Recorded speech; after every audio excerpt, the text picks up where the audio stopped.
What is best in life? To crush your enemies, see them driven before you, and to hear the lamentation of their women.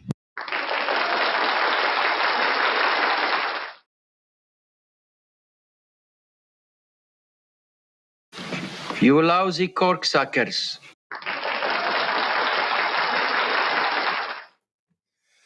All right, what is it, Friday night? Must be the Friday night Radio Baloney Live. I'm your host, Richie Baloney. How's everybody doing? Looks like we got Mickey, Turtles. How you guys doing tonight? Good to see ya. Looks like Mickey got the first like. You know what that means? Double good karma. Double good karma. Of course, everybody knows that we're streaming right now on Rumble, on YouTube, on X, on Locals. And when you get the first like on any of those, you get double good karma. You get one good karma, which is plenty. Believe me, that's a healthy amount of good karma for you. Anytime that you subscribe, become a member, whatever, like the stream, liking the stream is so important. It's so important to get your good karma by liking the stream. But when you're the first, you get double. If you were to get the first on all four of those platforms, that would be 8 good karmas. What are you even going to do with all of that? You'd have to give some away, or else it'd be bad karma if you didn't. It would be too selfish. Turtle says Mickey's a rock star, 100%. And then there's Flaming Elmos in the chat. We always love those. Mickey says, new girl. It's actually Paige Spiranak, and we actually have another one of her taking a golf swing, and it's a wonderful one. And we actually have another one here as well. Hold on. It's very educational. I mean, if you like golf, this is something that you want to see. Look, there. Check out this swing. Beautiful. Beautiful. So this is part of the women's sports channel on this show. Now what's going on? How you doing, Turtles? All right, where's everybody? Where is everyone? Everybody show up. Get in the chat, everyone. Let's do this. We got stuff to do tonight. So tonight, by the way, before we get started, is the last night of Radio Baloney Clean. So no blue material, working totally clean. Since Sunday we've been working clean on Radio Baloney, because I believe on Sunday night I started out with a vulgarity-filled tirade, and there were some comments in the chat about it, about how I guess they just didn't think it was entirely appropriate, not wholesome enough. So I said, guess what? Then we're going clean all week. We'll see how you like it. We'll see how you like it, you mother huggers. So this is the last night of working clean. Radio Baloney Clean, let's call it. Maybe we'll just stay like this forever. Maybe we'll just stay clean forever. Maybe we'll just go like the Seinfeld route. I don't know. Probably not, though. In fact, I say fork that. There's no way we're doing that, right? Right, mobster from Johnny Dangerously? You lousy corksuckers. It's clean. It's clean. There's no swears in that. There's no swears in that. All right. Get your minds out of the gutter, by the way. Turtle says there's no woman in snow gear. Why should there be? Why should there be on the women's sports thing? Women don't play sports in the snow. That's crazy. The hell are you talking about? That's nuts. All right. But anyway, yes, so Radio Baloney Clean. We're not working blue. No swears. No swears. And I don't care what you guys think about it. I don't care. You guys said Sunday I was swearing too much. And so here we go. This is what you get now. Golly gee whiz. I hope you like it. Dag nabbit. You cork shuckers and mother huggers. And hold on. You guys gave me a bunch of stuff. I wrote it down here that I was allowed to say. Let's see. Personally, I think it's a load of horse pucky, I think. And everybody listening should have to eat a bag of ducks. Ducks, I said. Ducks. Well, golly, and man alive. Man alive, you sons of biscuit makers. I guess I could just go with Sons of Biscuits. I guess that works actually better. But in any case, I think this whole thing is a load of shrimp. But we're going to do it anyway. I committed to it. 1 week of just working clean. Working clean. I don't like it. We're not doing any of that vulgar carp in this one. Anyway, so there we go. If there's any other not swear words that are kind of swear words that you want me to say tonight, even though everybody's completely sick of this, and I've really drawn it out too long, but put them in the chat. I'll write them down, and I will say them for you. What else you guys saying? Turtle says, stoked that Crowder is back. And, yeah, they take a break, don't they? And I haven't watched Crowder for a while, I got to be honest. I do like Crowder. I don't have as much time to watch stuff. I spend too much time on this channel to watch as much stuff as I used to. Oh, Turtle says to shut the front door. That's right, shut the front door. Isn't that in here? Didn't I write that down? Oh, yeah, there it is. Shut the front door. Nevada, how you doing? He says, what's up, mother suckers? I'm glad to see you're working clean tonight, Nevada. Glad to see that. Nevada says, I'm late. Well, you're only 8 minutes. I don't think I even got started till like 5 minutes ago. So you're not really late. Too late for the first like, though, of the stream, unfortunately. So I don't know. What are we talking about tonight? Should we just see what we're going to talk about tonight? Let's do it. So Canada is a woke wasteland. It's a woke hellscape at this point. We're going to talk about this. I had never heard of him until this, by the way. It's Sean Feucht. Sean Feucht. I think it's pronounced Feucht. I'd never heard of him. He's a Christian singer, preacher. And he had some shows booked in Canada. And the mainstream media in Canada caught word of it. I guess somebody complained somewhere because you're not allowed to be Christian in Canada anymore, apparently, and or conservative. And yeah, the mainstream media dutifully picked it up and decided to run with this and see if they could get him canceled. It worked very well. It's the same way that it always is with leftism. It's never grassroots. It's always top down. It's the elites decide what you're allowed to do, what you're allowed to see, what you're allowed to hear, what you're allowed to like. They dictate that to you, and then their drones, their leftist drones, will happily, the useful idiots will happily act on their instructions. The useful idiots will happily act on it. So, permit revoked for MAGA musicians concert at Parks Canada site, but show will go on. Parks Canada rescinded approval of permit due to evolving safety and security considerations. Do you know what they mean when they say evolving safety and security considerations? Let me show you what they mean. Because the show has gone on. But what do they mean? Do they mean that this guy, the Christian singer, is a threat? He's going to hurt people? No, it's the leftists that they rile up, that the media riles up, are then a threat to everybody's safety. That's how it works. It's almost like it's rigged or something, right? It's almost like some sort of plan. So this is him performing in a church in Montreal. And of course, Antifa's outside. There's protesters outside, whipped up by the mainstream media. They threw smoke bombs in. In fact, they threw a couple. Let's take a look. Sean Feucht.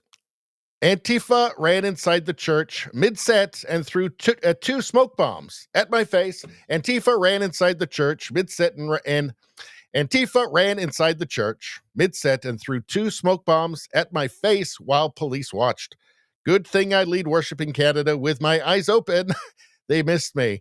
So this is just to give you a taste. We're just going to go over the menu quickly, all the stories we're going to cover, and then we'll go back to the chat. Then we'll come back and cover this. But Canada is just a mess. It's just becoming a leftist authoritarian wasteland. It's genuinely sad to see, especially considering what they think are perfectly reasonable values in Canada. We're going to spend a bit of time on that. We're going to see DeSantis here, looking pretty based there, talking about alligator Alcatraz and chastising the media for their hypocrisy. That should be fun. EU, here is Trump chastising the EU on their insane immigration policies. Let's see. We've got a short little thing on this Ghislaine Maxwell. She's been talking to the DOJ. Let's see. We've got some memes going on, of course. We always like some Hillary and Bill ones, don't we? We've got the Trump tariffs not going well for Canada. It's almost as if Carney doesn't want there to be a deal.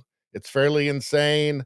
Woke mind virus. We've got some dingbats here. We've got some crazy deluded dingbats, and it's always fun to check them out. It's kind of sad. It's kind of tragicomedy, really, but there we go. We've got to do it to honor our ancestors. We're going to talk about Sydney Sweeney, and the world is healing. See, here's like an American Eagle ad from 2019, and here's one from today.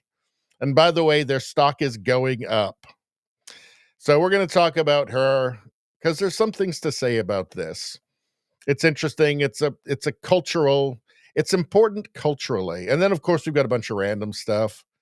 And yeah, we'll go through that. I don't think we're not going to be like 4 hours tonight. We don't have that much material. I'm not feeling that great as well. So still a bit under the weather. So we'll probably do 2.5 hours, I would think, somewhere around there. And here we go. So let's get to the chat really quickly. Maybe I should even do an ad read or something if they'll let me. Should I do one?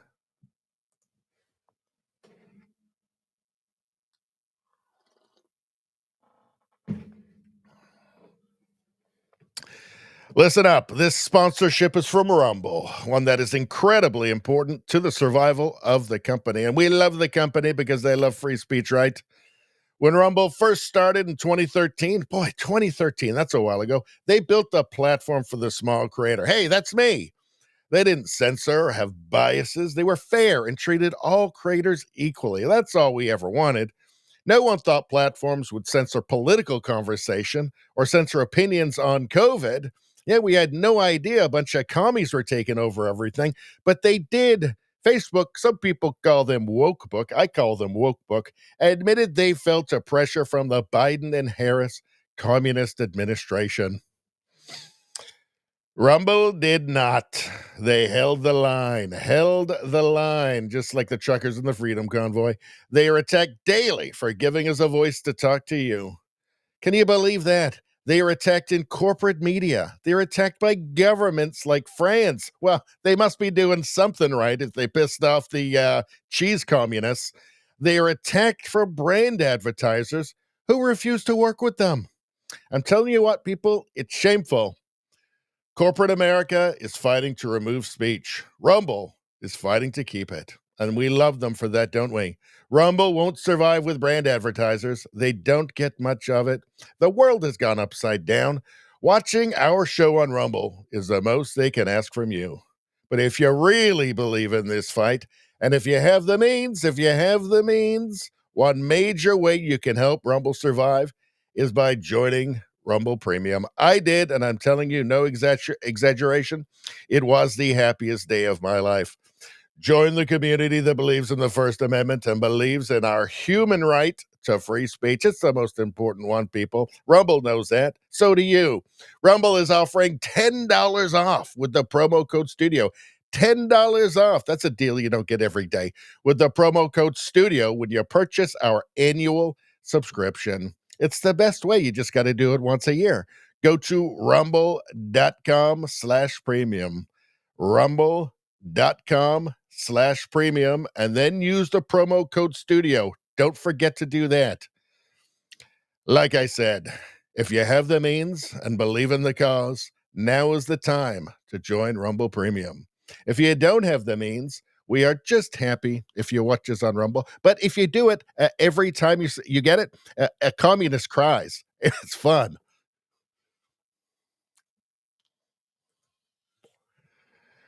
Easiest 14 cents I ever earned. All right. What are you guys saying? What are you guys saying? Get busy in the chat, people.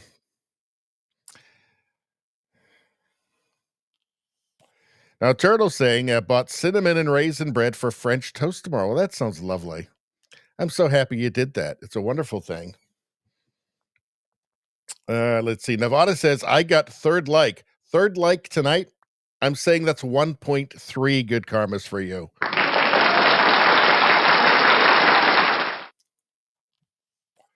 Turtle says, Tucker's interview with Anna Kasparian was amazing. I haven't seen it yet. But I'll probably watch it at maybe over the weekend. Let's see. Nevada says DeSantis is based. He is. Nevada says, I wish he was governor of Nevada. I think that he's very based, and I think he's very good. And he seems to be very popular in Florida.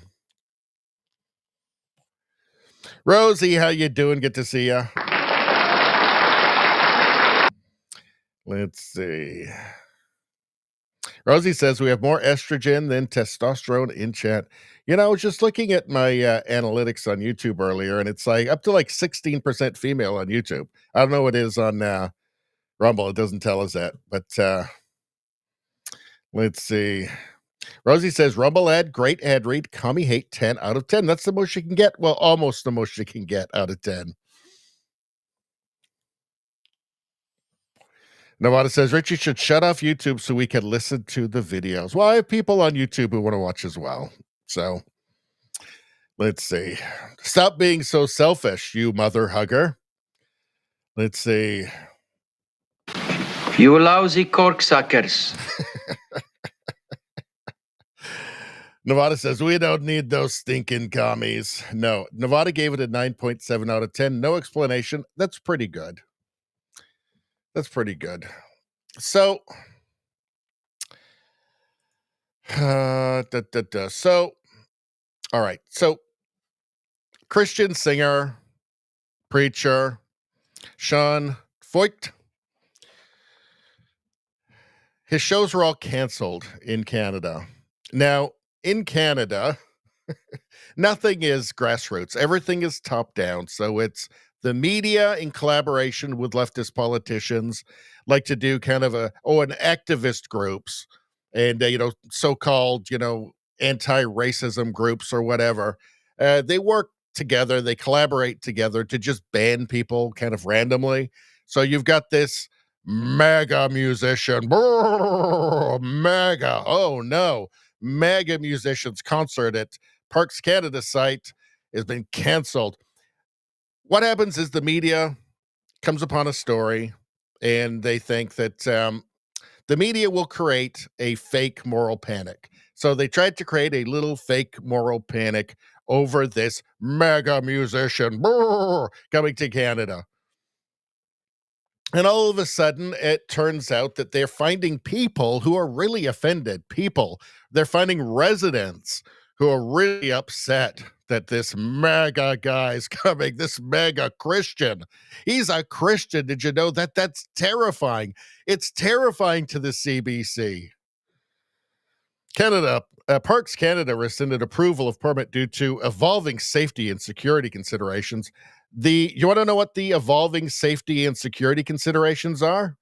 Well, it's not that he, the Christian singer, is going to hurt anybody. Of course, he's not. The security concerns are the far leftist lunatics that are riled up by Canadian corporate media who will show up and then start attacking people. That's the concern. Let's see. Hold on a second. So let's take a look here. From Mr.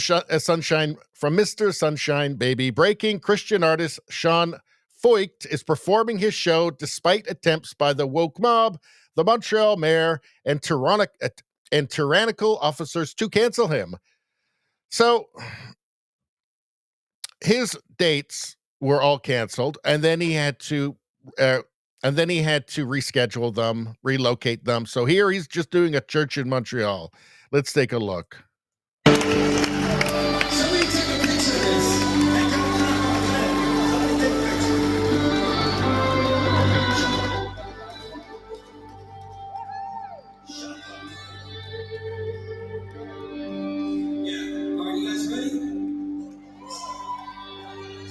So you've got Antifa throwing smoke bombs in. Let's see. Oh, this is interesting. Car just rammed into our bus. So this is an interesting one here. Hey guys, I'm here outside of Montreal, and we were just hit by a crazy car. It was out of control. It was swerving everywhere. I don't know if it was intentional. I don't know what, but it rammed into our bus, and we were all sleeping and felt it just damn our bus. And so we pulled over. We got police coming. The car, I think everyone's safe. Everyone's okay. Man, this is wild. I don't remember the last time I've experienced warfare like this, and I would just ask for you guys to please pray. Can you pray for us? Can you pray for our team? Can you pray for our bus? Can you pray for our truck? And police are here. They speak French. We speak English, so that's going to be fun, but we'll figure it out, and I'll come back to you guys soon. We're right outside of Montreal, but please be praying. We know that God— Oh, boy. I mean, if that's not a dangerous extremist, I don't know what is. What's this here? Police forcibly, from Mr. Sunshine Baby again, police forcibly enters church where American Christian artist and pastor Sean Foyt is set to perform tonight. Foyt had to find a new venue tonight after he was canceled for being MAGA. Let's take a look. De deux artisans. Ça veut dire que n'importe quel de ces policiers-là, et on a déjà évoqué cette note des autres, n'importe quel de ces policiers-là qui veut empêcher une célébration religieuse, une discipline pour être sûr qu'ils sont loin sur caméra, sont passibles de 2 ans de prison. Selon l'article 176 de la loi. Alors, regardez bien leur visage. J'ai l'autorisation des gens. Vous allez juste descendre du palier pour sortir, madame. All of this because a Christian Trump supporter came to Canada, and he's been here before, by the way. All 6 Canadian venues cancel Christian musician Sean Foyt shows. Artist with polarizing political and religious views has found 3 replacement venues so far. Polarizing political and religious views. Polarizing. Well, he's a Christian Trump supporter, polarizing political views. So he's just a Trump supporter. He's a conservative. That's polarizing. I guess being a Democrat in the States is not polarizing, but being a Trump supporter is. So if you voted for Kamala Harris, not polarizing, even though she lost, and more than half of the United States didn't want her. But if you voted for the guy that more Americans voted for, that's polarizing, and polarizing religious views. So Christianity is polarizing in Canada. You know what's apparently not polarizing? I wonder what's not polarizing in Canada. Let's see. What is not polarizing? I think I've got something that might not be polarizing here. Okay, let's see. Polarizing views. Let's see. Here's CBC with a job posting. Please only submit if you match the following criteria. Any race except Caucasian. Not polarizing. Not polarizing. Everybody in Canada agrees with that. Let's see. I'm sure I've got something. Hold on a second. Oh, here we go. What about this? Let's see. RCMP officers tell CBC that traditional values are a sign of extremism. Really? And will show by people isolating themselves and changing their behavior, like changing what they're saying on a subject, like becoming more extremist. Like, and if someone was very believed in equal gender rights, but all of a sudden are leaning towards like traditional values, and that might be a sign that they're leaning towards traditional values. She must be talking about those women that are forced to walk around in burqas. Only she's not. She's talking about, I guess, Christians. Make it all make sense. How about this? Let's see. I wonder if this is polarizing. Let's listen. Do not wonder how revolution could possibly be done. Men who have Revolution? That sounds a little polarizing to me. never known a free day, who have lived their entire lives under the thumb of one of the most powerful settler colonies in the world, built paragliders to fly over a wall so high that it blocked out the sun when you stood underneath it. Do not want to Slaughtering people at a music festival in Israel. That could come across as a little polarizing. how revolution can be done. We must do it. Death to Canada, death to the United States, and death to Israel. Death to Canada, death to the United States, death to Israel. Well, I guess at least they're not traditional Canadian values. Apparently this isn't polarizing, though, because actually CBC hasn't done anything on any of this. So I guess they think it's fine. After all, it's not traditional Canadian values. So therefore, fine. Here's some more tradition. Here's some more non-polarizing activity. Let's see, blocking off streets in Toronto to pray, but not Christian. So good. This CBC story from 3 days ago resulted in Sean Foyt being more famous in Canada than he would have been if they had just left him alone. I said, I'd never heard of the guy before. I don't think anybody in Canada had, other than the people who bought tickets to go see him. Our state-run media, due to their bias, purposely did this piece to have someone they didn't align with canceled. Well, I think that some of that enthusiasm for Mark Carney is probably waning. I think that some of that enthusiasm for Mark Carney is beginning to wane as he accomplishes absolutely nothing. So they need to distract. It's always top down. Nobody cared. He'd been to Canada before. He would have come and done his shows, and nobody would have cared if it hadn't been for these people. An American Christian rock musician is stirring up controversy as he begins a cross-Canada concert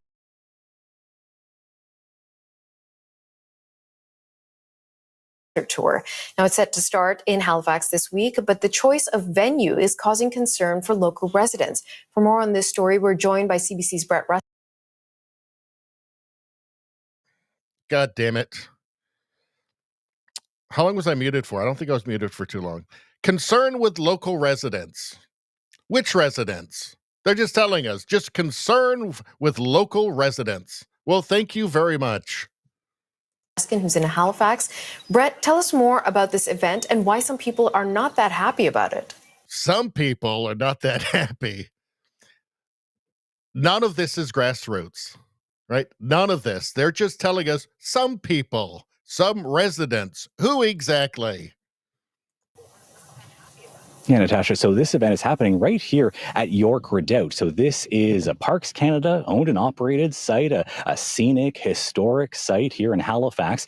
And this event is going to be a concert by Sean Foyt. Now, he is a religious leader, someone who says he's coming to Canada for a series of concerts from the East Coast to the West Coast to, quote, save Canada and to spark a religious revival. Now, Sean Foyt, again, is a religious leader. He ran as a conservative Republican candidate back in 2020 in the state of California, was not elected. He during the COVID-19 pandemic, he and his church spoke out against and went in violation of the mask regulations, the large group gathering regulations.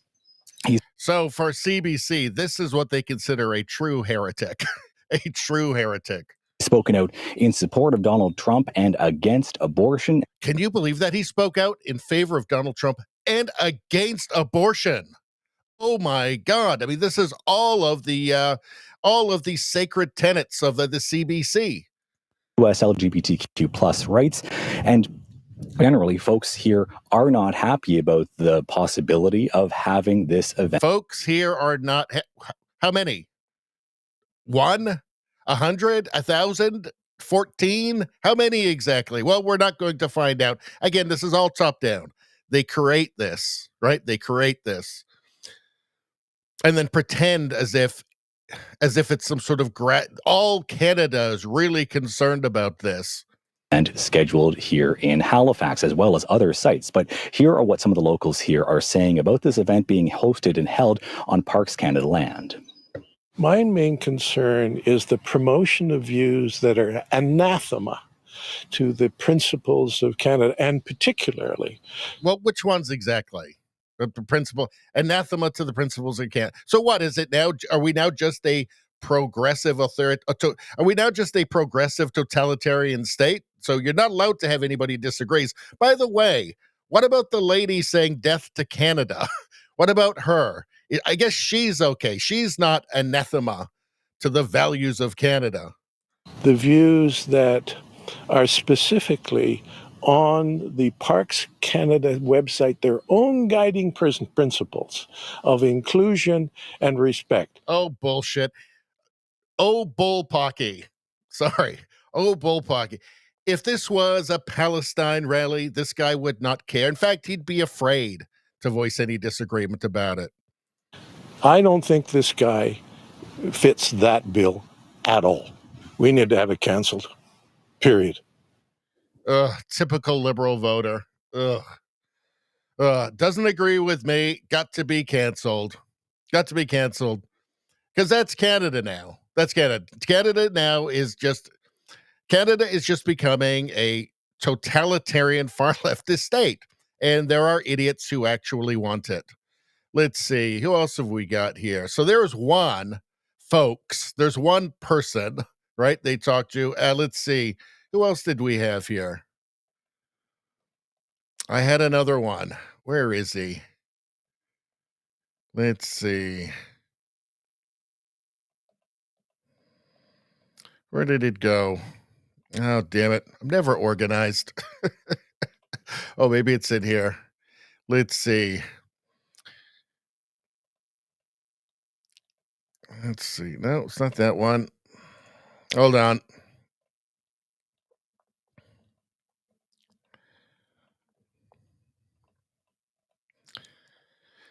But let's just see this here. CBC isn't doing they didn't make a big news story about this. Let's watch this again. Fun! We must do it! Death to Canada! Death to the United States! And death to Israel! I don't know. Death to Canada, death to the United States. I have a feeling that there might be some folks who might take some umbrage to this, who might be offended by this, might not agree with it, who might not think these are in line with the Canada's principles. There might be some people who think that, but for some reason, the CBC doesn't do a story. They don't spend 3 days trying to cancel these people, trying to cause a big uproar about these people. It's so strange, isn't it? It's so strange. Let's see. I wonder what the Prime Minister has to say about it. I'm sure he's got some words of wisdom for us. Oh, here we go. Let's see. He's going to clear everything up. Come on.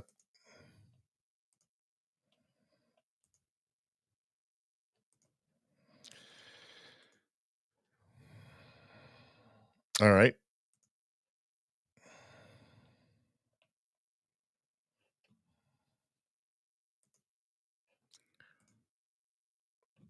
Oh, for God's sakes. You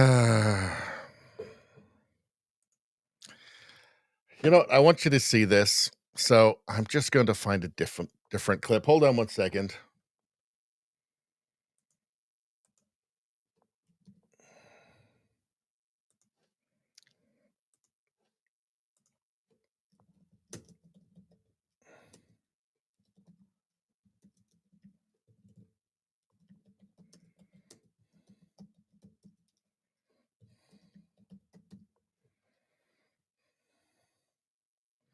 Here we go.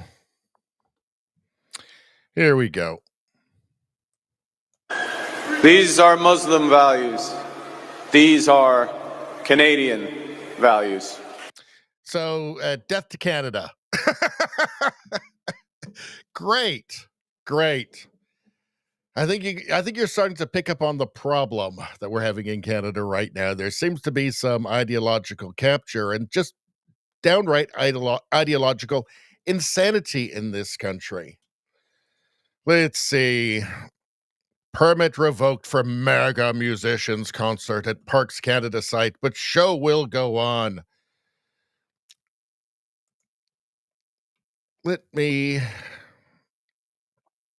So let's see. We've got Antifa. You've got, look at this. Sean Foyt coming to Canada on a self-promotion charlatan tour, sucking money from the gullible and promoting MAGA Christianity. We say no. Go home. Canada isn't interested. Well, there are Canadians that are interested. They bought tickets to it. This is modern leftism. These are not liberals. Okay, these are authoritarians. They want to ban anybody who disagrees with them. They're not willing to interrogate their own ideas. They're not willing to talk about them, right? It's just, if you don't agree, you have to go. Unfortunately, that's the attitude of a lot of Canadians now. They were trained by Trudeau. Canadians are trying to cancel a concert because the artist has typical Christian views. Yes. Let's see. So what's going on here? From Sean Foyt, many say Canada is too far gone. But here's the Church of Prince Edward Island on a Thursday morning after 2 venues canceled. So he's still going along. He's just having to improvise. Let's take a look. So let's see what is so dangerous. Let's see if they are shouting death to Canada or any other country.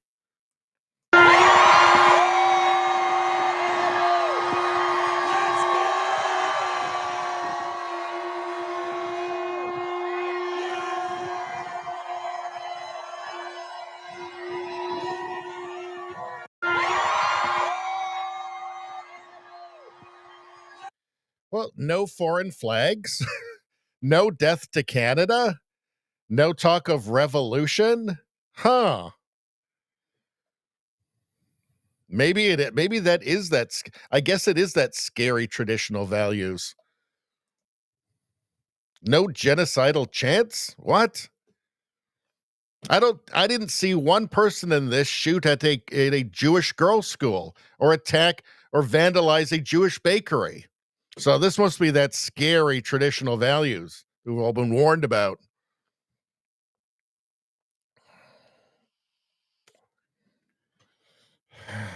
Let's see. Here's some more values that are acceptable in Canada now. Old men walking around naked in front of families. So nice. Here's from Sean Foyt. He put this out 6 hours ago. Breaking, I was just invited by the chief of the Kawartha First Nation tribe to host a church service on native land this Sunday. Their entire tribe has been moved watching our story of boldness across Canada.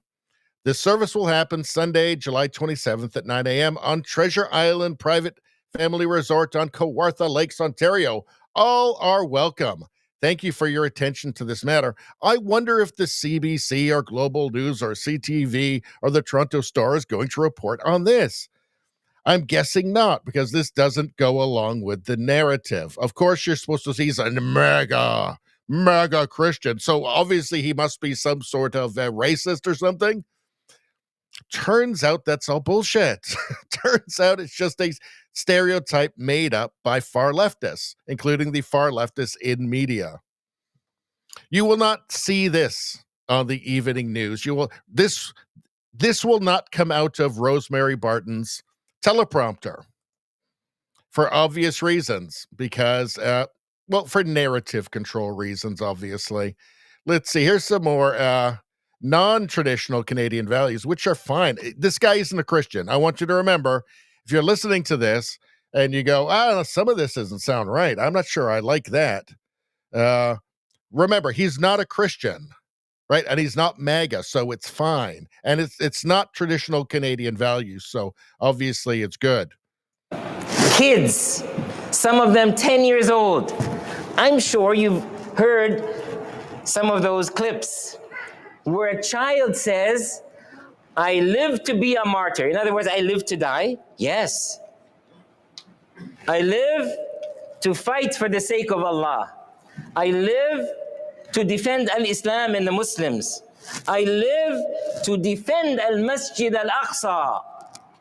Yeah, there are lots of examples of them. Yeah. So again, he's speaking in support of child martyrdom, right? Like using children as soldiers for your religious war. And again, not traditional Canadian values. So fine, right? Perfectly fine with Mark Carney, apparently. There is no media, there is no moral panic over this in Canada. CBC has not spent 1 second creating a moral panic over this. Interestingly, he's not white, he's not Christian, he's not MAGA, so it's fine. So it's fine. This is just a really inconvenient thing to throw into their narrative. Not big fans of it. Not big fans of that. Oh, here's some more non-traditional values. There you go. That's a nice one. Oh, hold on. What do we have here? Let's see. What else did we have?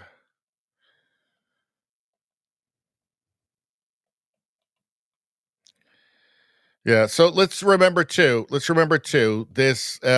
Christian Trump supporter has polarizing political and religious views. And he's the only one. The only one, apparently. Interesting. You know what? I had one with... Hold on. I think there might be something even further down here. Let's see. What's going on here? Nearly a dozen Montreal police officers have entered the church that offered to host Christian rocker Sean Foyt after his original venue was canceled tonight. This comes after the socialist mayor declared that his show will not be tolerated while threatening the place of worship with fines. A heavy law enforcement presence is building around the church. Well, they have to be there because of all the far-left violent revolutionary communists that are going to show up, who know they're going to be able to act with the blessing of the mayor. The socialist mayor said the show will not be tolerated. What she's saying is that different ideas will not be tolerated. Dissent from her ideology will not be tolerated. Now, he continued, Sean Foyt still got to do his show to the small crowd there, but not without serious harassment, of course. All, of course, with the blessing of the mayor, obviously. These are not liberals. These are totalitarian leftists. Let's see. All right. From Libs of TikTok, Christian musician Sean Foyt is on tour in Canada and has now had 6 venues cancel on him for his religious and political views, while government officials publicly support the cancellations. Canada has made it clear that Christians are not welcome. Canada has fallen. Canada's become a cautionary tale for the rest of the world. MAGA-affiliated American musician faces wave of cancellations on Eastern Canadian tour. Now, keep in mind, this was all manufactured from the media, from these people themselves. This was not a grassroots movement. This was manufactured by the media. City reviews safety plans for West Kelowna concert by MAGA-linked artist. If you were a Kamala-linked artist, like, is Beyonce, does the media freak out when Beyonce comes to Canada because she's Democrat-linked? Of course not. This shows you the obvious, transparent, like actual unbelievable bias and framing and biased framing in Canada. All 6 Canadian venues cancel Christian musician Sean Foyke shows. That's National Post, so that's more of a balanced headline. Canadian cities keep revoking MAGA singers' performance permits. MAGA singer, MAGA musicians. This was all created by the media. Let's see.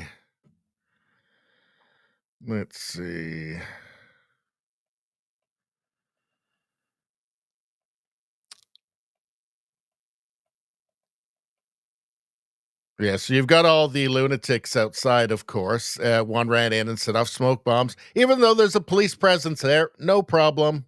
Who did that? Who did that? Who did that? Who did that? Who did that?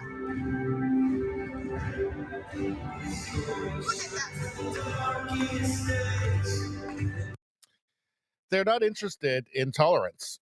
Like, these are not tolerant people. They don't have empathy. They don't have compassion. They're not tolerant. These are authoritarian leftists. These are the people that will put you in the re-education camp in the gulag. All right, so I think I had one more thing I wanted to show you here. All right. Just talk amongst yourselves for a moment. Let's see. There was one dingbat that got interviewed that I wanted to talk to you. Oh, by the way, while there's people dying at record numbers of drug overdoses, this is the sort of thing that they're worried about. They're worried about Christians. That's what they're worried about. MAGA supporting Christians. Let's see. Reached out to who's had tennis happening on this cross. The tone in this as well, like, it's so serious. Like, this is a really serious thing. Like, it's scary that this guy's in the country. Donald Trump and against abortion. USLG against abortion. Can you believe it? Supports Donald Trump and is against abortion. My goodness. In Canada, even though there's millions of people who hold the same opinions. Let's see. Where is the thing I'm looking? Let me just. Okay, it's got to be at the top here, I think. Let's see. Is it in this one? Performing Canada confirmed US LGBT were stopped. They've found those Minnesota, Toronto being instructors of the site called Yost to perform there. All right. There is a video of a dingbat being interviewed, and I'm trying to find it, but I don't know if I can. Maybe it's here. Hold on. Is it in this one? An American Christian rock musician is... American Christian rock musician. So terrifying. So scary. Let's see. Oh, what about this? Okay, hold on.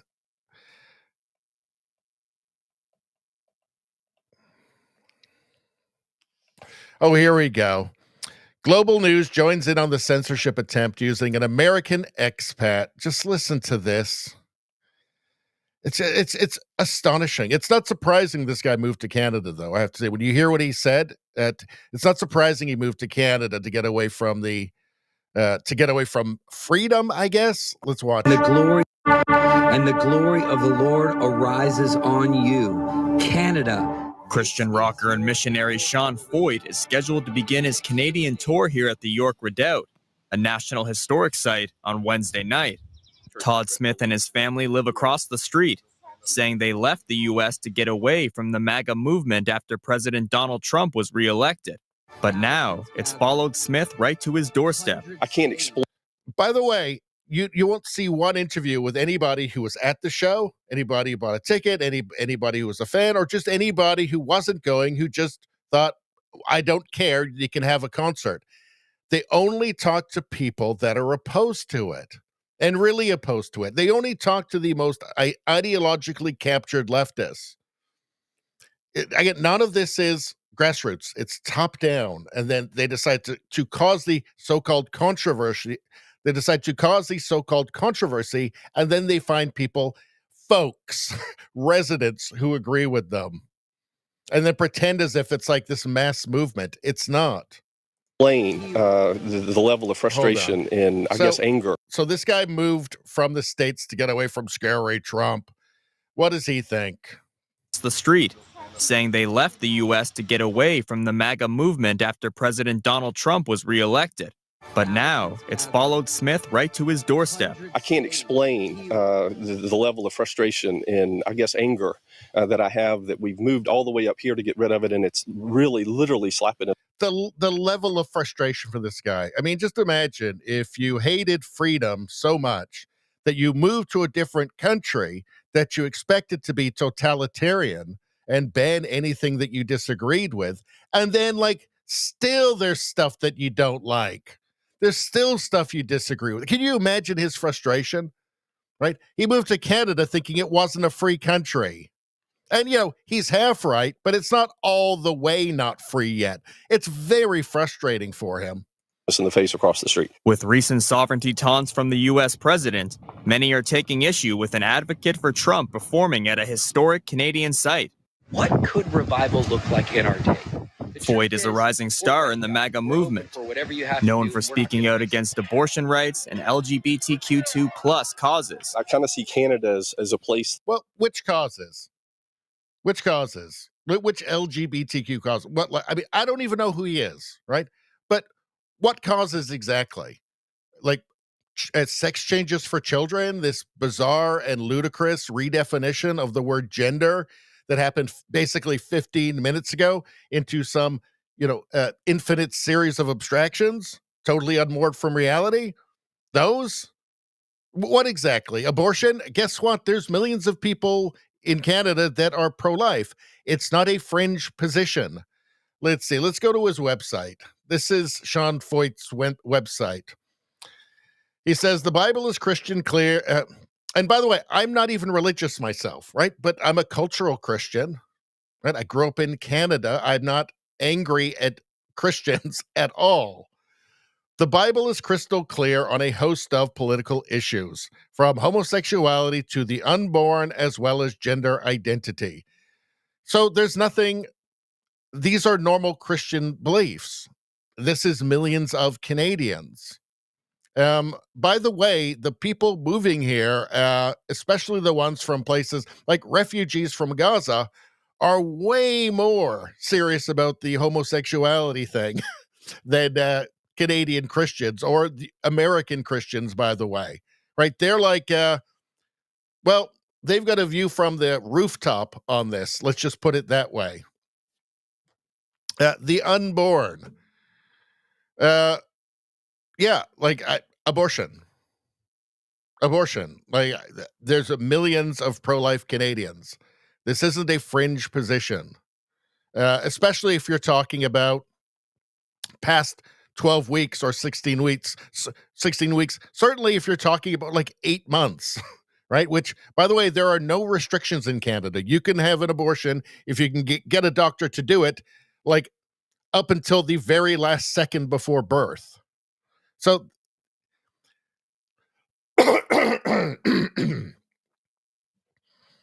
so the CBC may see it as polarizing, and sure it is, but this is not strange for Christians, right? As well as gender identity. Again, like this redefinition of the word gender into this infinite series of abstractions, a lot of people, millions of people, don't buy it. Like pretending that people can change their sex is not a Canadian ethic or principle. This is a new thing that was made up 5 minutes ago. Let's see. Anyway, let's let this guy continue. That is opening to everybody. And what's happening across the street is... Hold on a second. What did he just say there? LGBTQ2 plus causes. I kind of see Canada as a place that is opening to everybody. So he sees Canada. He came to Canada because it's a place that's opening to everybody, but he's mad that there's people who disagree with him. Okay. And what's happening across the street is not opening to everybody. Residents in the surrounding neighborhood want the show canceled, saying a protest will be held outside the concert if it goes ahead. Again, residents, right? As if it's like all of them. Is it all of them? Because we're seeing we've seen you talk to like two people. I protested when I was in my early 20s. I can protest again. This is so common. This is what's behind the kind of boomer crusade. So just whatever it is, if Rosemary Barton's teleprompter tells them that Elon Musk is bad, they'll go out and protest Elon Musk and say it's like they're teenagers again. It's almost like it's almost like there's a part of the boomer population that just never grew up and they're just longing for the good old days. They don't really even care what it's about. It's fun. You see her there. It's fun. I can do it again. The 230-year-old site is operated by Parks Canada and isn't known for musical events. Global News reached out to... It isn't... Well, do you hear that? It's not known for musical events as well. So that's very dark and foreboding as well. Parks Canada to ask why the concert is being held there, but didn't hear back by deadline. When I first heard about it, I was pretty ticked off. This is a national historic site. It's funded by the taxpayer. People living in the area say they can't remember a concert ever taking place at York Redoubt. How did it happen? Who approved it? Did they even check it out? You know, it's kind of unbelievable how they can let someone just not even question it. It's unbelievable how they can let someone not even question it. These are all liberal voters. How can you tell? How can you tell they're liberal voters? Halifax show is the start of an 11-concert tour across Canada. That's Canada. This is the state of Canada. This is the state of Canadian corporate media. Someday, I hope and pray that they are all defunded. All defunded. And if that's not enough, I want to play you some parts of... if you want to see just how bad the CBC is, I've got something for you here. It's 25 minutes, and I will recommend... Oh, this is 2 minutes of it, though, here, so this is perfect. But this is Frances Widowson, and she is a contributor to the book Grave Error, which debunks some of the lies about residential schools in Canada, right? So she's a professor. She was fired from her job for insisting on actually accurately describing reality. She was a professor at Mount Royal in Montreal, and anyway, we'll get back to her. But first, let's go to the chat. All right. Let's see.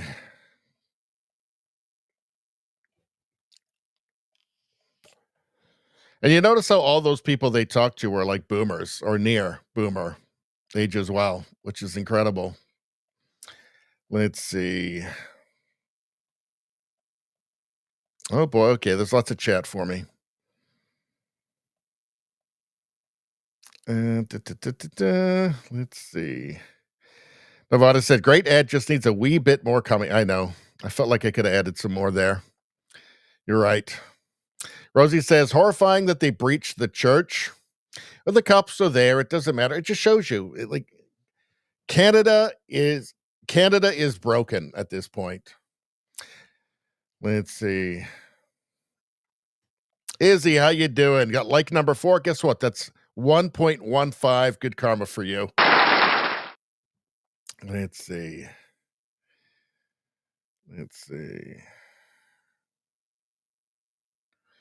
Rosie says the point of all religion is polarization. You believe or you don't. Different poles. Not all religions are the same. They're far from it.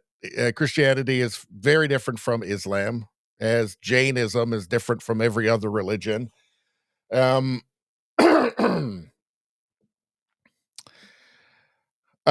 don't know that the point, I don't think you can say the point of all religion is polarization. Because there are different,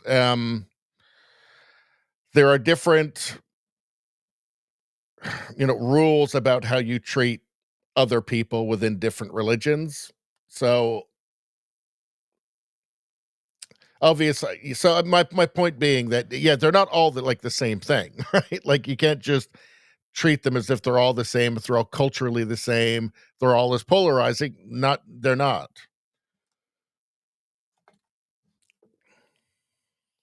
Nevada says, oh no, not traditional values. Let's see. Izzy says, not like they were honking. Exactly. That's the worst thing you can do. Nevada says, stupid lefties making a rock star out of the one they hate. They can't do anything right. Well, the next time he comes back to Canada, he'll have bigger crowds because they gave him a bunch of free publicity. Nevada says, I might have to look this guy up. Exactly. Let's see. Nevada says, can we cancel him instead? You're talking about the totalitarian dingbat who moved desperate to get away from freedom in the United States, moved to Canada, and it's not as totalitarian as he hoped for.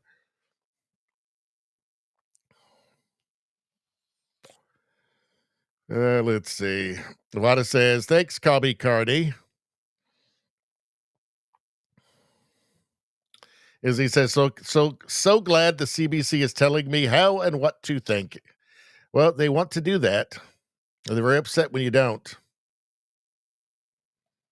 As he says, I think I need to go to my safe space now. You better get there right away. JDL makes an awesome point here. Hit the like button. Hit the like button, people. Also, subscribe to the channel if you're not. Super important. Everybody's doing it. Let's see.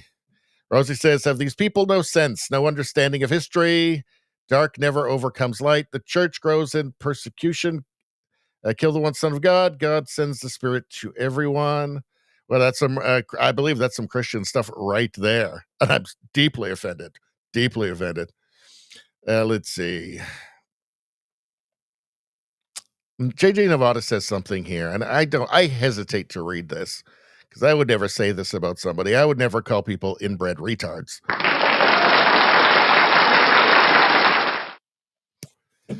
Oh, dear.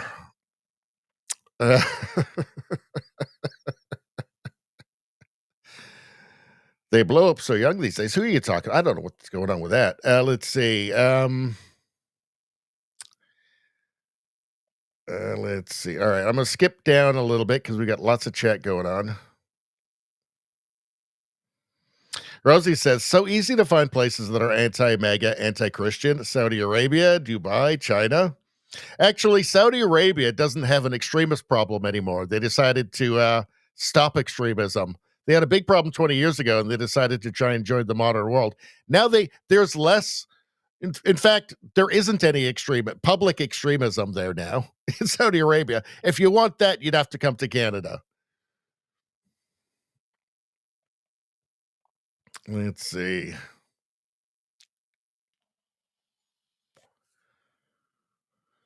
Let's see. Rosie says, this guy wants the world of me. Nothing happens till I arrive. Nobody does anything without my approval, etc. He wants to be a dictator. Yeah, well, the guy who was fleeing freedom in the United States to Canada, they're all narcissists, these people. He's so mad that he just moved here to get away from freedom, and he's so mad that something happened that he didn't like. How dare you, Canada? All right. Rosie says, appropriate muse, golf, Happy Gilmore 2 is out today. You know what? I didn't even think about that, but you're right. Let's see. JDL says, what was the mouse suit called? I think it's just called a mouse suit.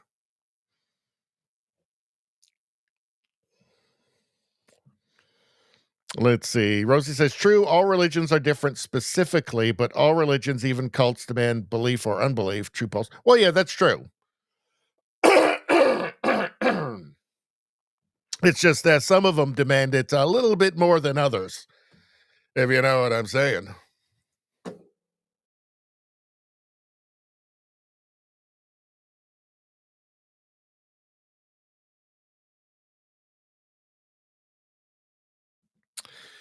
So here is Francis Widowson. And let's see. Wrongfully terminated Mount Royal University professor. She contributed to the book A Grave Error. And she has been debunking some of certainly the mass graves hoax in Canada, which remains zero evidence for. And and in any case, this has made her persona non grata with Canadian elites, certainly with Canadian media, Canadian academia. She's not towing the line.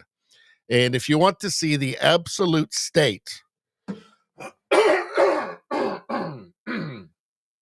sorry, I've got a frog in my throat. If you want to see the absolute state of Canadian journalism, well, here we have a CBC journalist, Jordan Tucker, who is doing a phone interview here with Francis Widowson.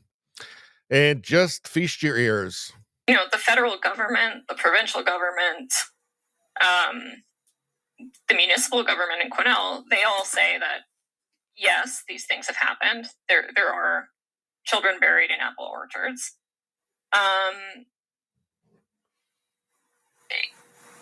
Are all of those different governments lying? Like, are all of those different people just not telling the truth, or they're going along with these stories imagined by Indigenous people? Are you saying that the federal and provincial government are saying that there's children buried in that apple orchard? I'm asking why all of these different people at all these different levels of government, all these different intelligent, thoughtful people who've worked really hard and learned a great number of things to get to their positions, why they would all be so, So this is a result of Francis Widowson pushing this journalist on evidence, because it became very clear early in this, very, very early in this interview, that the journalist did not care what was true and what was false. In fact, it's hardly a journalist. I mean, a journalist in name only, right? They're purely, totally ideologically captured and doesn't care what's real, doesn't care about informing the public, doesn't care about accurately describing reality. She knows which way it's going. She knows which way the wind is blowing in her bubble and at CBC. And she's determined to, she is admitting that she doesn't care what's real, or that tangible evidence actually exists. Like, incontrovertible evidence exists. It does not matter to her. You can see her here with her rainbow glasses on and her rainbow CBC shirt here, right? You can see it from a mile. You know what she thinks before she gets within a mile of you. Why it would happen that they would all be so stupid if that's what's going on. If the truth is as you're reporting it to be, then how is it that all of these government officials are so have been so connived? Well, first of all, the onus is on the people who are saying that there's 215 children buried there to provide that evidence. They have provided it. What's that? And they have provided it, and the majority of people are quite satisfied with. Are you, as a journalist, are you satisfied with the evidence? I am. Of course I am. You think that there's 215 children buried in the apple orchard in Kamloops? I think that at this point, there has been enough documentation. There's enough social and archaeological consensus to say that. Okay, there is no physical evidence. There is no archaeological evidence whatsoever. There are stories. That's it. There is no documentary evidence. There's nothing. There is actually not even one report of a parent reporting their child missing. There is no evidence. But this is a CBC journalist. This is why Canadian media is as useless and in fact as damaging to Canada as it is. They're willing to perpetrate hoaxes on the public for the benefit of their ideology. To say that we can just believe Indigenous people and move on with trying to do our best by them as a society. So this is a journalist. Just believe Indigenous people. It beggars belief. It beggars belief that this person could work as a journalist just anywhere in the world. But taxpayers are paying her salary. It really beggars belief, but this is the state of Canadian media. Just believe. Just believe. While interviewing me for CBC News in March 2024, journalist Jordan Tucker asserts that she is satisfied with the evidence that there are 215 children buried in the apple orchard in Kamloops. Listen to the whole batshit crazy interview here. So follow Frances Widdowson either on YouTube. The federal government, the provincial government. So follow Frances Widdowson either on X or on YouTube. And watch the whole thing. It's 25 minutes. This woman sounds like she's about to cry and have a nervous breakdown or mental breakdown or emotional breakdown for almost the entire thing. Like you'll be watching it. You'll be angry. You'll be very angry. You'll also just be questioning your own existence. Like, are you awake? Is this a dream? Is this real? Is this how low the CBC has actually sunk? Well, the answer is you're not sleeping. It's not a dream. It's not a nightmare. And yes, this is how low the CBC has actually sunk. It's genuinely pathetic. Genuinely. And an outrage. There has never been a piece of evidence that would support defunding the CBC more than this. There's never been anything more persuasive for the argument to defund the CBC than this. Does not care about reality, does not care about an accurate description of reality, just a partisan political player, totally ideologically captured. You can just hear the mind virus in her voice as she's speaking. This is somebody who lost their agency and their free will apparently long ago, and now is just parroting the idea pathogen. The idea pathogens propaganda and being paid with taxpayer funds to do it. Very, very shocking. But yes, go to SoundCloud. It's Frances Widdowson. Check it out for yourself. Satisfied with the evidence? What evidence? There is none. There is none. The social and archaeological consensus? There is no archaeology. Nothing's been done. The tribe was given $12 million to do a dig there, to do an archaeological investigation. And the money just disappeared, and there's been no digs. There is no physical evidence or evidence actually of any kind other than just stories. The truth simply does not matter to social justice activists. They're only interested in power. Yes, this sums it up quite well. Truth simply does not matter to social justice activists, even when they're masquerading as a journalist. In this interview, Professor Frances Widdowson asked this CBC reporter if she believes in the truth. She could not answer that simple question. Yeah, I would recommend watching the whole thing. It's eye-opening. All right.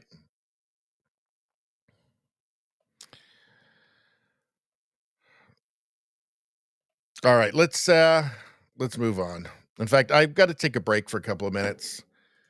All right, hold on. We will leave this on. I'll be right back, you guys.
All right. Thank you for your patience, everybody.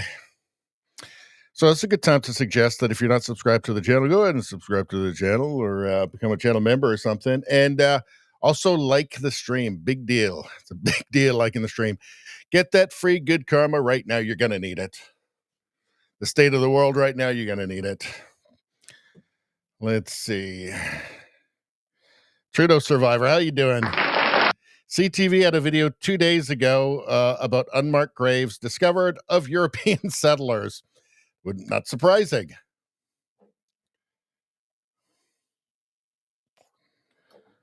Let's see. Izzy says, guaranteed the comments are disabled on everything she writes for the CBC. Oh, yeah. Izzy says, I acknowledge I'm on land. Trudeau Survivor says, sorry I'm late. Did I miss the land acknowledgement? You did. And you're always going to miss it because it's never going to happen. I acknowledge that this is my house. Let's see. Okay.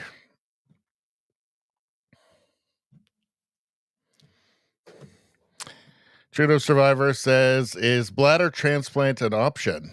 Only if it's the opposite sex one. Let's see. So what do we got now? So I guess that's most of the Canadian stuff, I think. So from Eric Doherty, holy smackdown, Ron DeSantis puts Dems who are obsessed with alligator Alcatraz in their place. You know, it's for like murderers and stuff, right? Like it's for the worst of the worst. Let's see. That they are not, there are several families that are saying that the people inside the facility that are their family members aren't getting medications. Can you explain this and talk about that? So I let Kevin, but I'm sure he's going to debunk it. I mean, like, seriously, you have to ask yourself on some of this stuff, just the desire to like create narratives, and like these Democrat politicians parading down here and doing all this stuff. And I'm just thinking to myself, I've never seen one of you show up to comfort an angel mom who's lost a child because of illegal alien crime. I've never seen you raise any concern about the victims of illegal immigration. They hide it. They hide it. They're concerned with hiding that because their job isn't to inform, it's to manipulate. It's to create false narratives. Not one time have I seen these Democrats caravan anywhere in this state, hold a press conference to be able to stand in solidarity with victims. I've never seen that. These are stunts that they're pulling because they're increasingly politically irrelevant in this state, and they're trying to latch on to whatever they can, to create phony narratives. But I will let Kevin address that. Yeah. It's really, it really is such an affront to the New World Order, right? To the globalist view of what a society should be. It's such a deep affront. They're so deeply shocked and offended by like nationalism, right? By like secure borders, right? By law and order. They are so deeply, deeply offended by it. They almost can't believe it's happening. And because of that, I mean, I'm just assuming, because what explains the behavior? But because of this, because of their ideology, because I guess maybe of the idea pathogen that's infected the majority of the brains and journalists and, news anchors and leftist politicians, just leftists in general, right? It just doesn't occur to them that anybody else would be concerned with, I don't know, like having a country or having safe streets, basic law and order. About not, like if you're a landscaper or a construction worker, not having to compete with millions of people constantly flooding across the border illegally, willing to work for less than you. It just would never occur to them, like any of these concerns.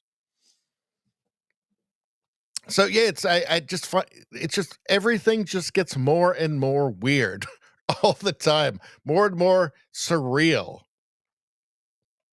All right, of course, they're not going to stop. I think they're incapable of it.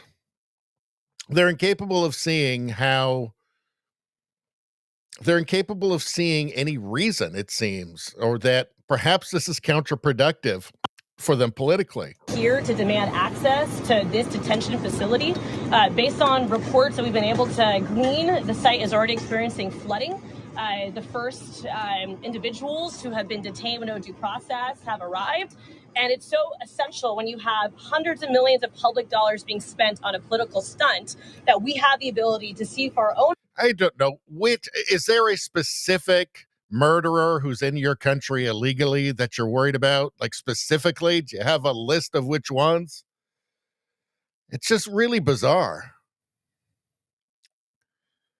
I feel like this is going to appeal to just sane people, right? Sane people that have a sane vision of the country that they want to live in. I think this is going to appeal to them more. This is we're offering up our National Guard and other folks in Florida to be deputized to be immigration judges. We're working with the Department of Justice for the approvals. I'm sure Pam will approve. But then I'll have a National Guard judge advocate here. Someone has a notice to appear. Biden would tell them to come back in 3 years and appear. Now you'll be able to appear in like a day or two. So they're not going to be detained, hopefully, for all that long. We'll have people here in this facility that can make, it's a bureaucracy. The president's got to deal with the bureaucracy. Now, that Supreme Court ruling was good because that's going to allow him to be able to exercise Article 2 the way founders intended, but you still have bureaucracy. So we want to cut through that so that we have an efficient operation between Florida and DHS to get the removal of these illegals done. This is, we're offering up our national. I just kind of feel like this is more appealing than won't somebody think of the adult man who broke into the country illegally and then murdered somebody or started selling drugs or committing tons of crime.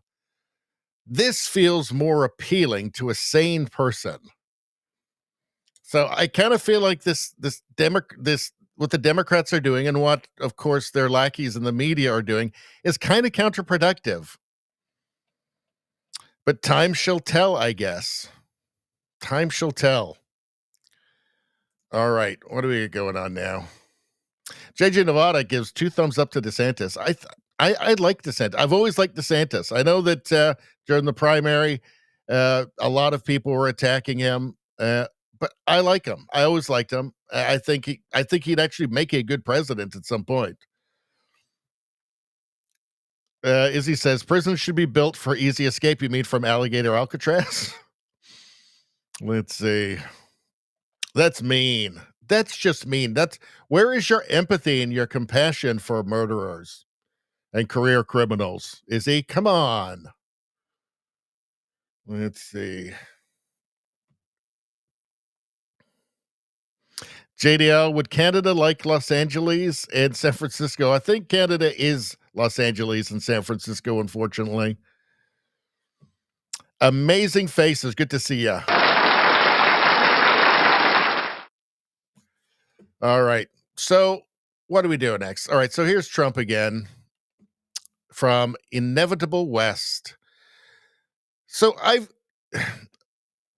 my point about Trump has been for a long time that he's bigger than just about partisan politics. He's really about a choice. He's about the destiny of Western civilization, because he's offering a choice. He's offered a choice to his own country, but also an example to other Western countries. Either you can just hate yourself and be masochists and decide that you're going to surrender to managed decline and tear all of your statues down and hate all of your ancestors and hate yourself and just resign yourself to living in a poor country, a poor socialist country, where you're going to be, where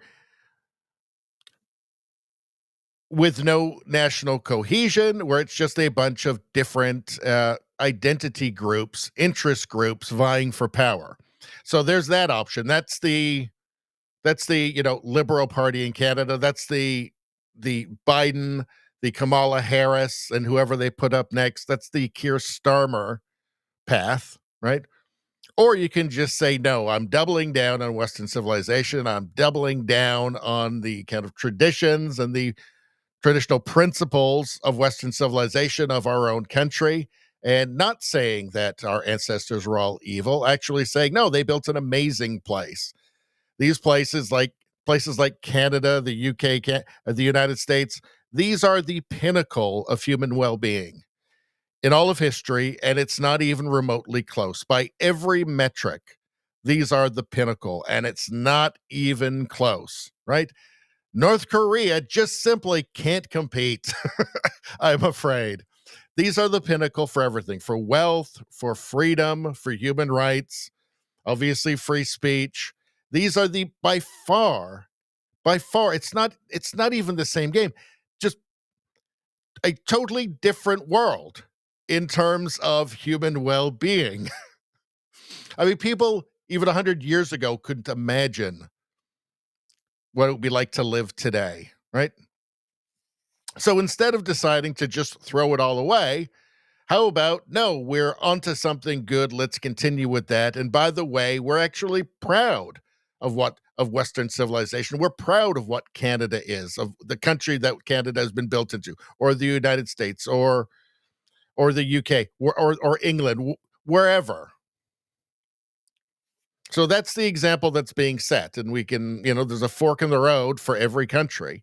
And we can decide. The United States has taken, I think, the right path the last election. We'll have Canada obviously took the wrong path in the last election, and Canadians are going to pay for it harshly, but there will be other opportunities. But here he is talking about the UK. Here he is talking about Europe, and I think that he's right. But on immigration, you better get your act together, or you're not going to have Europe anymore. You got to get your act together. And we, as you know, last month we had nobody entering our country. Nobody. Shut it down. And we took out a lot of bad people that got there with Biden. Biden was a total stiff. And what he allowed to happen, but you're allowing it to happen to your countries.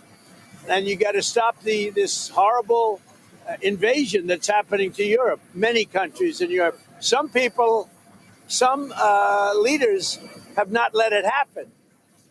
And they're not getting the proper credit they should. I could name them to you right now, but I'm not going to embarrass the other ones. But stop. This immigration is killing Europe. And the other thing, stop the windmills, killing the beauty of your countries. Thank you very much, everybody. But on immigration. So he's offering a different path. Like he's setting an example. That's forget about tariffs. These are things that will be dealt with, right? But fundamentally, right, you're allowed to have a country. That's what he's saying. Right? You don't have to be ashamed of it. It doesn't make you a racist to not hate yourself and your family and all of your ancestors, right? No, you don't have to do that. You can actually assert yourself. You can assert support for the true engine of human well-being, the only true engine of human well-being that the earth has ever known, that humanity has ever known. That's the choice, that's the example that Trump is setting. And they would do well to listen to him, and many are. Many are. Will enough? I don't know. All right. Let's see. So I just have a brief thing on this. So Ghislaine Maxwell's attorney speaks out after second DOJ meeting, says she answered everything without pleading the fifth. Big development out of Tallahassee.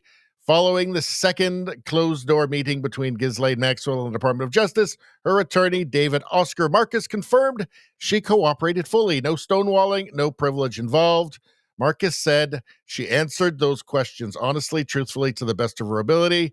She never invoked privilege. So obviously they've given her something, some sort of immunity in this. And these are the reports that are coming out.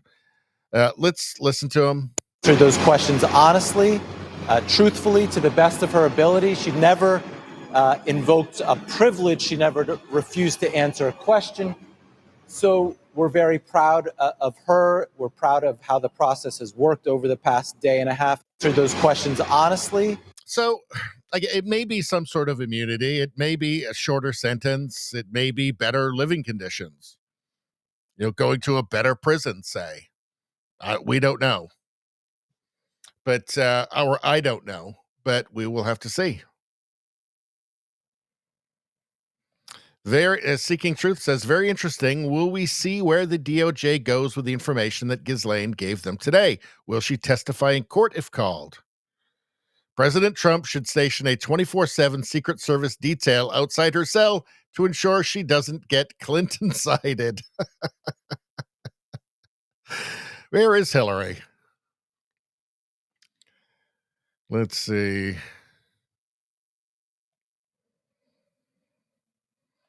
So I don't know what's going on with that. That's just a little thing that came up. I thought I would share it with you. How about some memes? Let's go to the chat first, though. What do we got going on here? Hardly a cloud in the sky. Oh, it's a boating show. There we go. Let's see.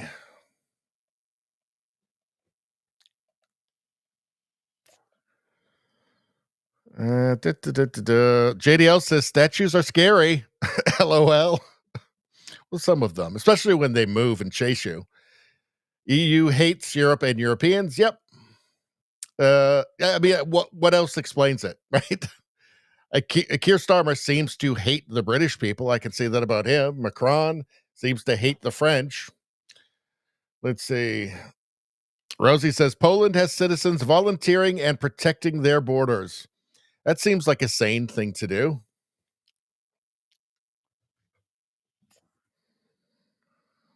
Rosie says, I hear many people become honest and truthful right before losing hope in life and future suddenly. So maybe that's Ghislaine. I feel like they probably offered her something, though. Well, that's typically how it works.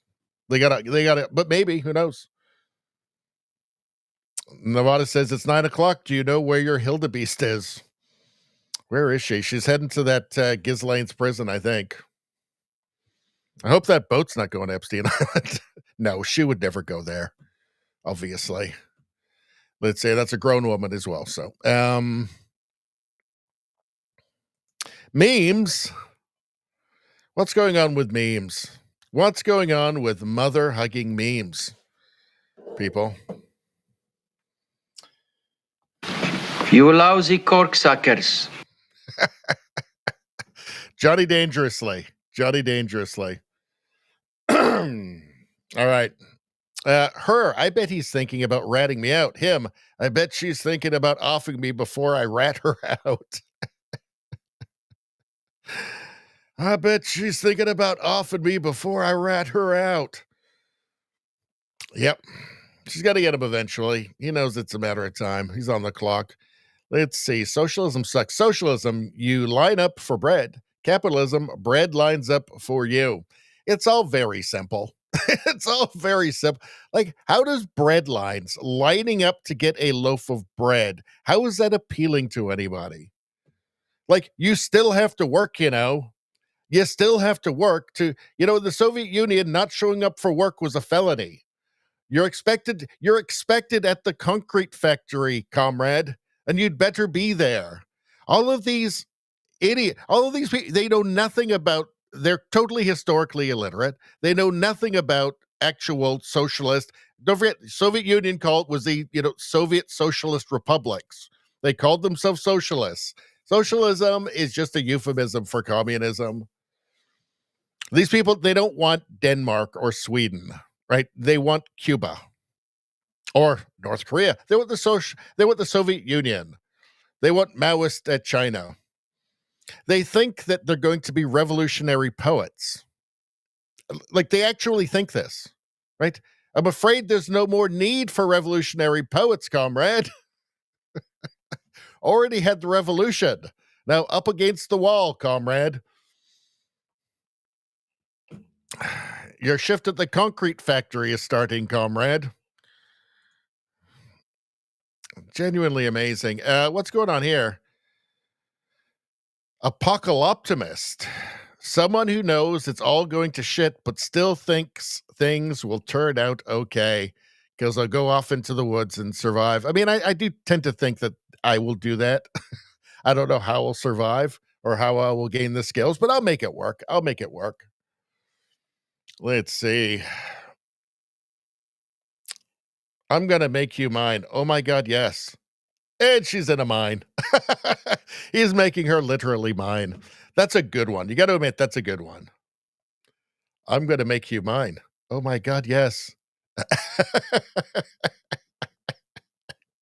He meant literally a mine. That's pretty good. You got to admit, that's good. Let's see. Ozzy Osbourne has passed away this morning at 76. R.I.P. a true pioneer in music. Think Ozzy will like being in heaven? Don't do it. Don't do it, Jesus says. Don't do it. He wants to. That's a pretty good one. We did our Ozzy tribute the other night.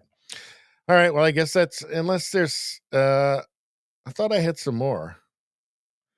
No, I guess not. All right. Well, that's it. Now what's going on? Hold on.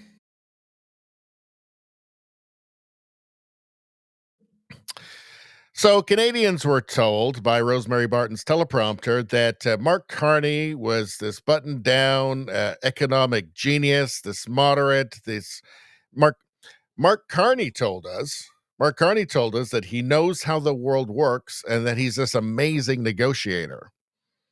So Now, we haven't seen any evidence of any of this so far. I'm sure it'll all work out. Let's see. Brian Lilly, Trump says he has no luck with Canada.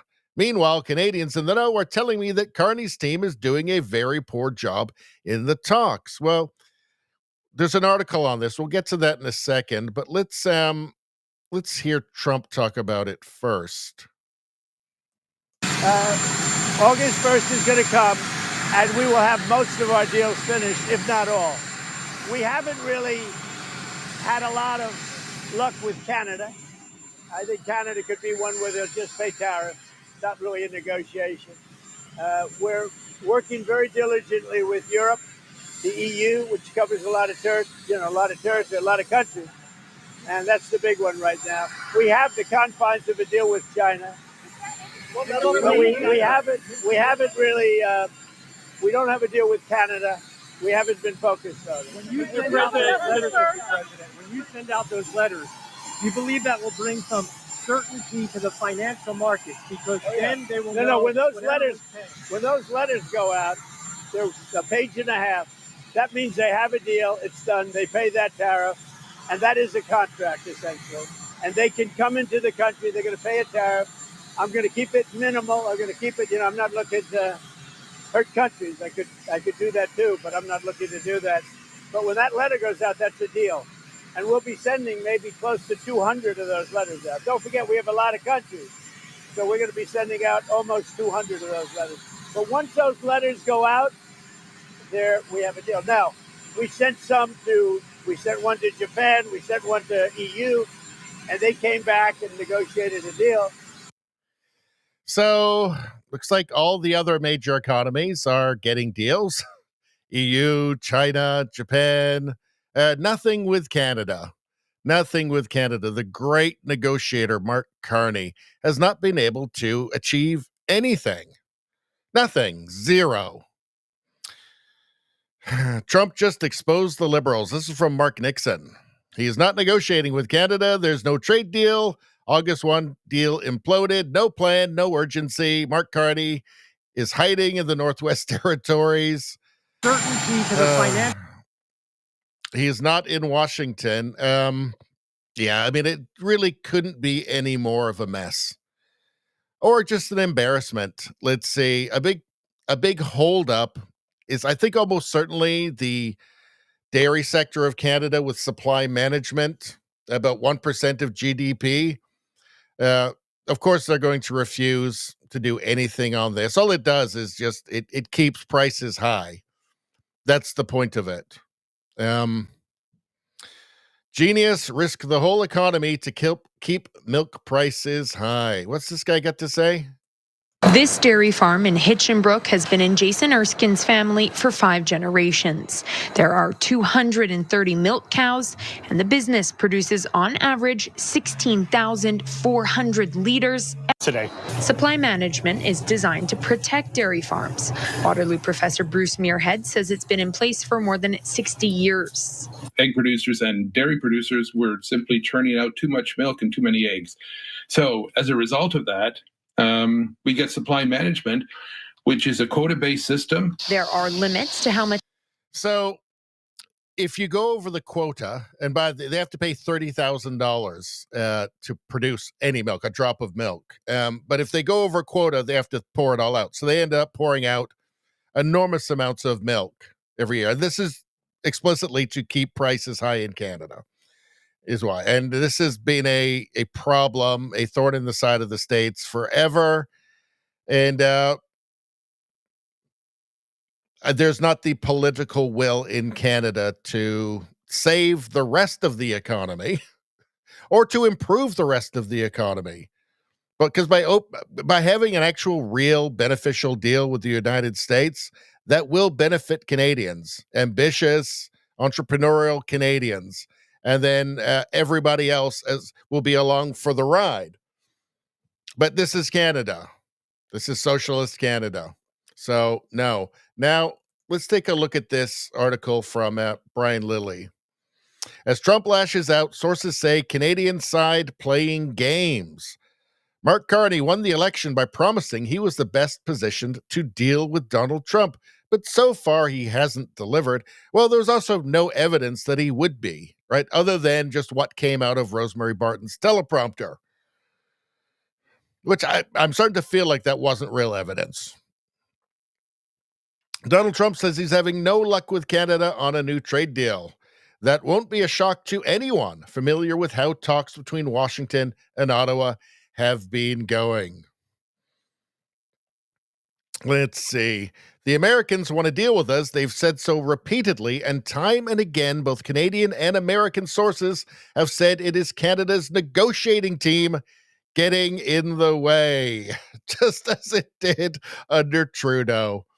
It should take half a day to get a deal done. We negotiated a deal with China in a weekend. That's from an American diplomat.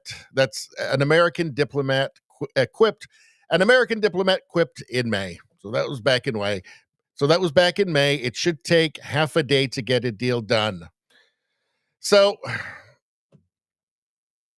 Canada's negotiating team getting in the way. I said on this channel that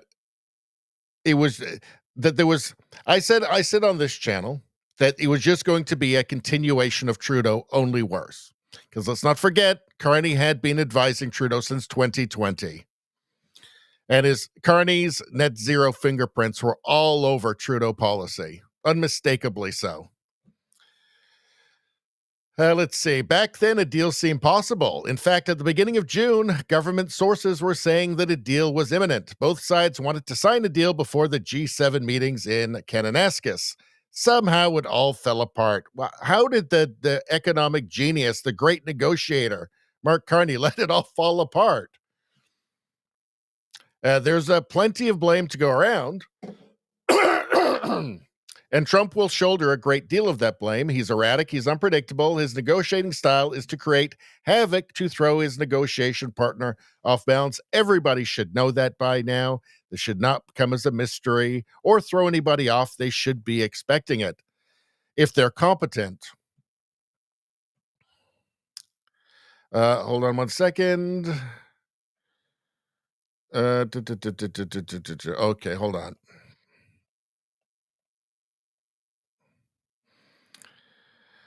Quote, she's good at advising and putting issues into perspective. She's not a negotiator, said someone with experience working along Hillman on this file. So that's who he's got working on it. The Americans are looking to secure a deal with us, and instead of sending a salesperson, a closer, we're sending in the accounting team. It won't work.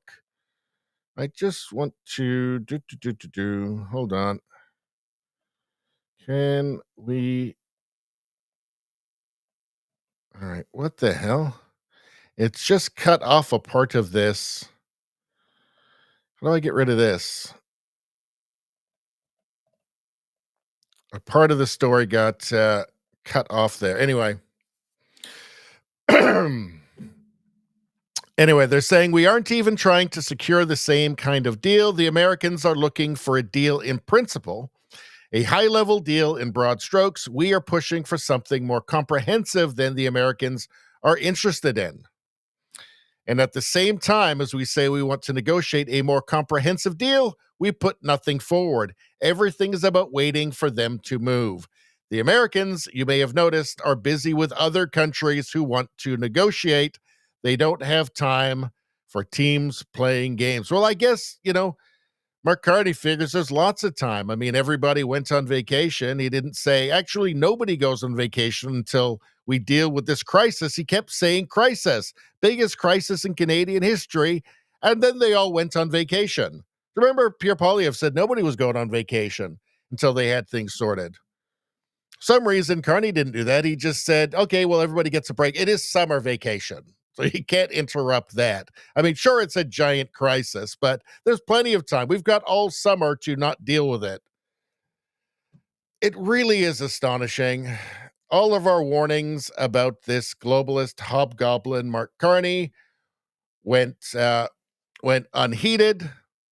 This man, who all that the Liberal voters knew was that he had these sparkling credentials, right? And the Bank of England. Nobody actually bothered. Certainly, nobody in the media bothered to interrogate any of these. Like, How did he actually do in England? What kind of shape is England in after he was there? None of that was. There's only one reason, by the way, that didn't happen. It's because it would not have been flattering to Mark Carney. But the Canadian public was warned, and the Canadian public didn't listen. They were told to put their elbows up and do their chicken dance in front of the evening news, and they did. And they voted for this globalist technocrat hobgoblin. He's basically a career bureaucrat. Why did anybody think he was this dynamic force? The career bureaucrat, Mark Carney. I don't know. It's all kind of maddening, isn't it? I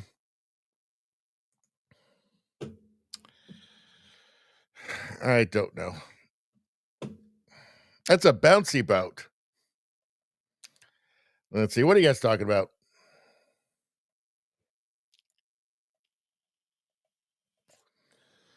Let's see.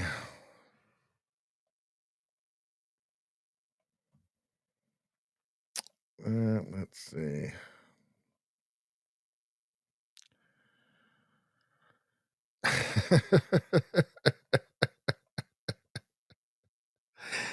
Let's see. Who's in Scotland? Let's see. How many gallons is that? Ghetto Monkey, how you doing? Good to see you. He says, hey, everyone, what's going on in the world? Nothing good. Nothing good. Let's see. Streamer, how you doing? Good to see you. He says, hello, my fellow degenerate noodle-loving countrymen and women. How about that? What a nice chat. All right. Let's see. Well, can I do an ad? What's going on? No, I can't. I need 50 people to do an ad. We don't have 50 people right now. Oh, well. We'll work it out. Let's see. Now what's going on? What are we at? Almost 2 hours in. Woke mind virus. I know you guys like this. Transgender man who unfurled Palestinian flag on stage at the Royal Opera House says he was told by the Opera House director that he will never work for them again. You will never work for the Opera House again. That's what they said. Only London. So let's listen. Palestinian flag. Let's see. Transgender and then Palestinian flag. I'm not sure if this person, this they, them, knows quite enough about that flag. Let's take a look. When the curtain came down, Oliver Mears came on stage and said to me very aggressively, you will never work for the Opera House ever again. In which I responded, I don't give a flying fuck. When the curtain... It's interesting you used the word flying there, because apparently the guy from the Opera House said very aggressively to him that he'd never work there again. Whereas in Gaza, he'd be thrown very aggressively off the building. So again, the word flying is a very apropos, I would say. Apropos. Weird. How do these people not know how insane their beliefs are? Like how actually suicidal it is. It's crazy. Let's see. Gelding is not a mayor, somebody said. Huh, interesting. Let's see. Dr. Jebra Fauché, please help this trans person flee the United States for a safe place. Maybe she can go and move next to that guy who moved to where was it? Where was it? New Brunswick to get away from Trump, or Toronto? I can't remember. Move next door to that guy. He'll be thrilled. Finally, some Canadian traditional values, he'll say. Hi, if you're trans, queer, or an ally, please watch this whole video. It'll only be 1 minute, and if you want to speed it up, just hit that top right corner. This is the update on how much we fundraise. We technically need $32,000 in order to get the visas that we need. Can I just say, I don't it's the worst of both worlds, right?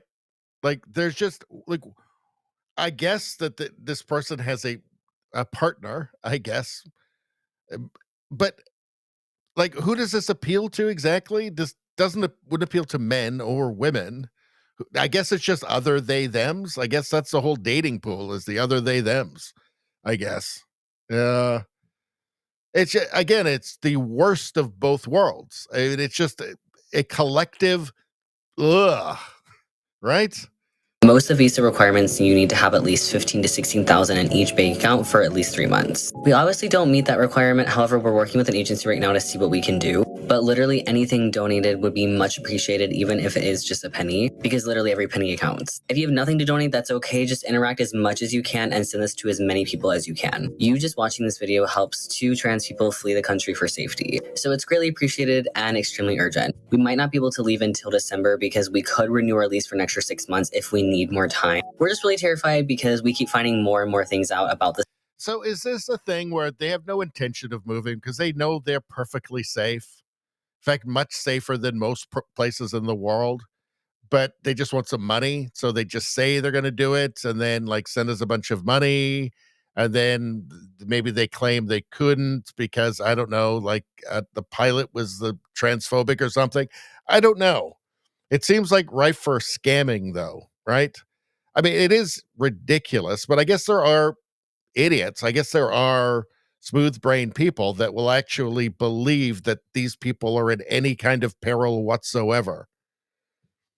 It's very strange. What a weird world we're living in. What an odd world. Let's see. Now, what's going on here? Dr. Jebra Fauché. Okay, friend, but take care of that ashy elbow. Looks like it needs some moisturizer. When you're 1+ month on male to female human replacement therapy, and you touch your skin. I feel like I've seen this person. I feel like I've seen this person somewhere before. Where I can't quite place it. Where have I seen? I know. Hold on. The age of men is over. The time of the orc has come. So Gothmog is on hormone replacement therapy. That's so interesting. Let's see. I'm sure this is all totally sane. So that's the response to touching your skin after you've poisoned your body with the wrong hormones. Well, that's so beautiful. This all is just, I mean, what a beautiful, it's like just a flower blossoming, is it not? Is this comedy? Is this satire? I feel like it might be. It looks like the person lives in kind of a hovel, so that would check out. I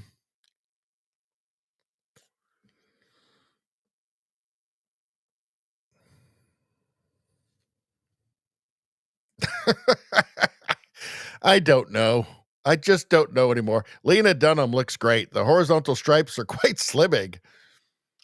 Has never looked more feminine. Absolutely. Beetlejuice 3 is truly terrifying. Beetlejuice 3. You're right. That's it. I wonder if it's real or not. I wonder if it's parody. It may be. Oh, looks like eyes are going off in the wrong directions too. So that's something. That's something interesting. I wonder if that hormones do that to you. Make asylums open again. Not a terrible idea. This is so freaking creepy beyond belief.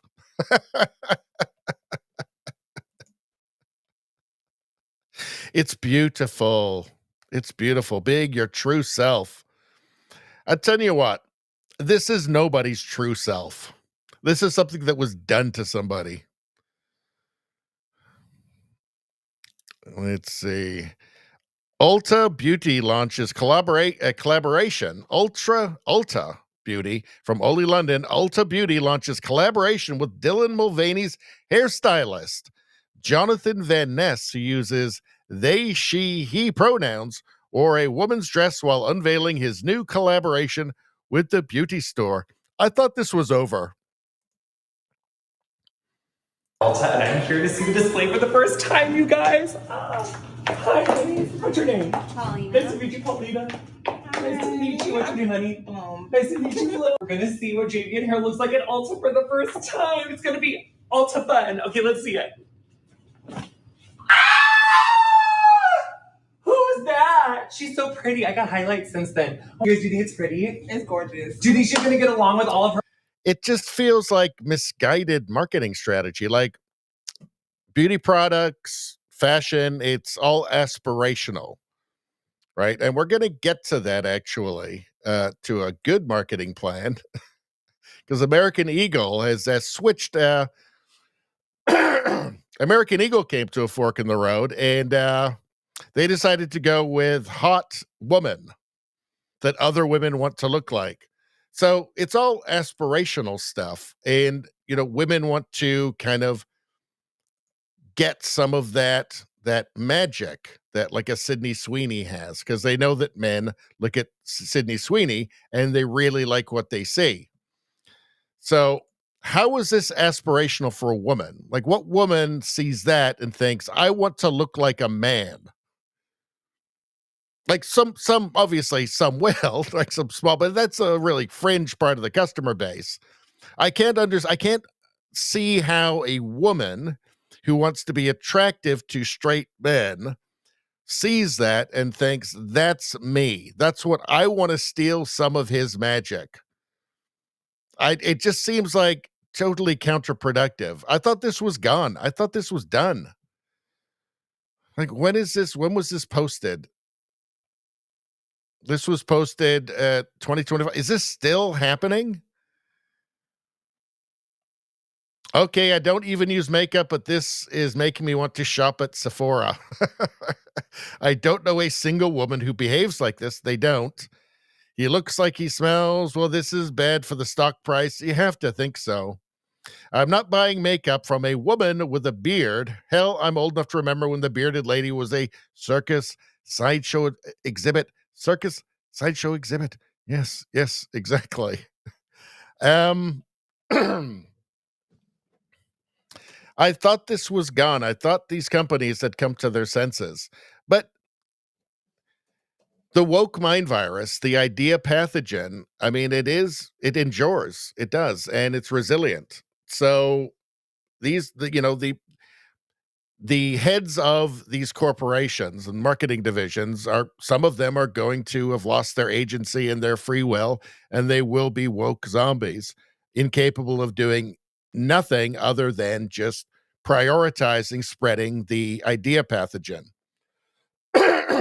So I guess you can expect it to continue for some time. But again, it's counterproductive. There's no woman is going to look at this and think, I want to steal some of his magic so that straight men will be attracted to me. Like, it's just not going to happen. How is it not obvious to these people? Like,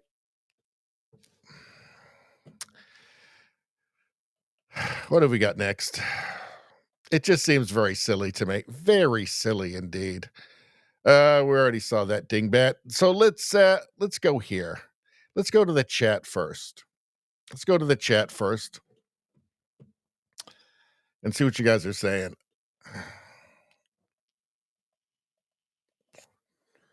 Let's see.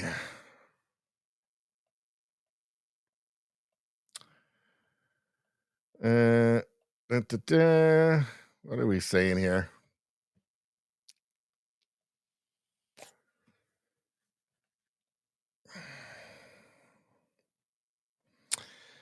Radio streamer, can you imagine getting that thing for a neighbor? I think you're talking about the orc.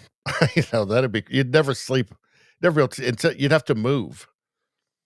Let's see. Amazing Faces asked a good question. Somebody else asked a question about that as well. And do you know what? I think it's time to ask Sarge. Holy Jesus. What is that? What the fuck is that? What the fork is that? Indeed.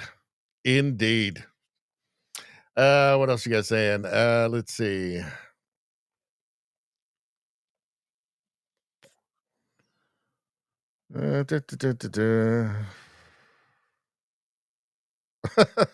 Rosie says, thought I would never say this. Could we please go back to Kamala Harris videos? Please. Well, I'll give you this. You think you just fell out of a coconut tree? I know you didn't fall out of a coconut tree. None of you guys did. Let's see. Rosa says, why keep the beard too? Nobody knows. Nobody understands. Evil Ken, how you doing? He says, that's totally forked. Evil Ken, this is the last night of clean week. Working clean. No swearing. Then we're back to swearing again after tonight. You just have to put up with it for one more night. Let's see. Sarge is always right, Nevada says. He's always right. All right. So this was posted by Pop Culture 2000s. American Eagle advertisement 2019 to 2025. Woke is dead. All hail the goddess Sydney Sweeney.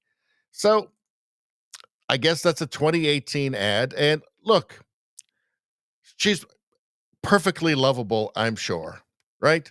But it's not aspirational for women. Like, women don't see that ass and think, I want to steal some of that magic. They just don't. They see this and they go, okay, I know men really like that. All of them. So I'd like to try and steal some of that magic. Maybe if I get this jean jacket, I can do that. This is the oldest thing in the world. It works. It's tried and true. It will always work. It will never fail. It's not very complicated, right? In fact, she probably bought the jean jacket to look more like Sydney Sweeney, for God's sakes. So let's take a look at these ads. And this is the world healing, right? Because this is sanity. Like, beyond the fact that she looks great, this is just sanity. As this shows that the world is healing and that sanity is returning to the world. Genes are passed down from parents to offspring, often determining traits like hair color, personality, and even eye color. My genes are blue. Sydney Sweeney has great genes. She does. She really does have great genes. I mean, the genes look good on her. But pretty much anything is going to. She can sell anything with that because she looks great. And it's kind of the point. American Eagle popping up 22% after announcing a partnership with Sydney Sweeney is the efficient market at work. Yes, this is what I'm talking about. It's just sanity, right? It's like, let's not throw our money away. Let's take a look at this one. Oh, hold on. Okay, let's go back. Hold on.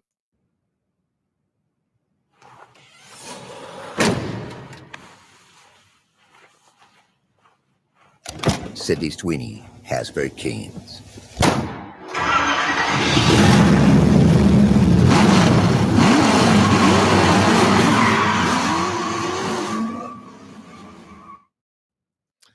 It's not just that they've returned to sanity in terms of, what will actually sell, what will actually help sell their products, what is aspirational, what is something that will motivate customers to buy their product.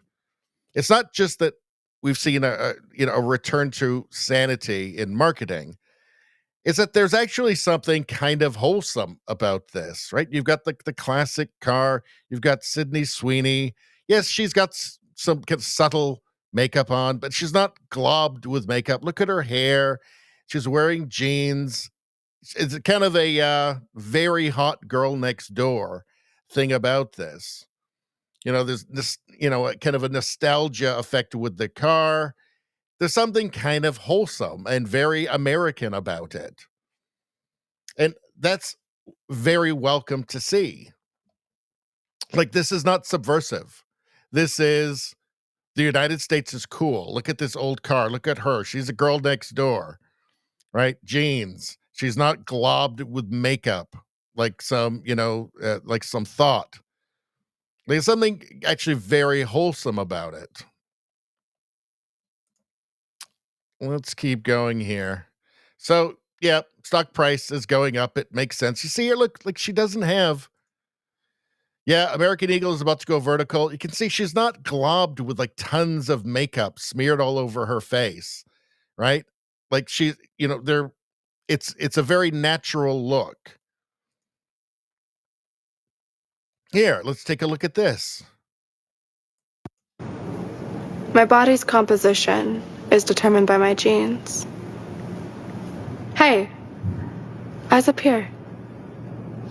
Sydney Sweeney has very canes. It's fun. It's kind of, I mean, it's a little cheeky, but it's not like gross or vulgar, right? It's just like everybody knows, including the cameraman, right? So, again, I will say this is just the world healing. Insanity returning. We don't have to pretend anymore. We don't have to pretend to be healthy at any size, right? The other thing about Sydney Sweeney in this as well is that she's actually just kind of, she's not a string bean. Like she has a healthy body. Like she looks like she actually eats food. I'm sure she goes to the gym, but she's healthy. She has actually more of kind of like an athletic build, really. She's not just some, heroin chic. Doesn't look like a drug addict. Doesn't look like she's been starving herself. She looks actually healthy. So this is all very positive. All right. Now let's see the disgusting, degenerate comments in the chat from the lads. And I would expect nothing less. Nothing less. Let's see. Let's see.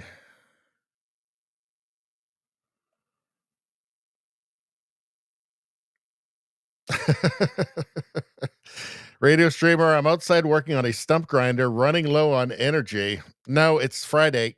We don't do it on Fridays. You have to wait till Tuesdays or Thursdays, even though we don't do Thursdays. Let's see. We're not doing the day of energy. Unless Spambot gives us the okay, then maybe we'll do it. Let's see. Nevada says, I want her car.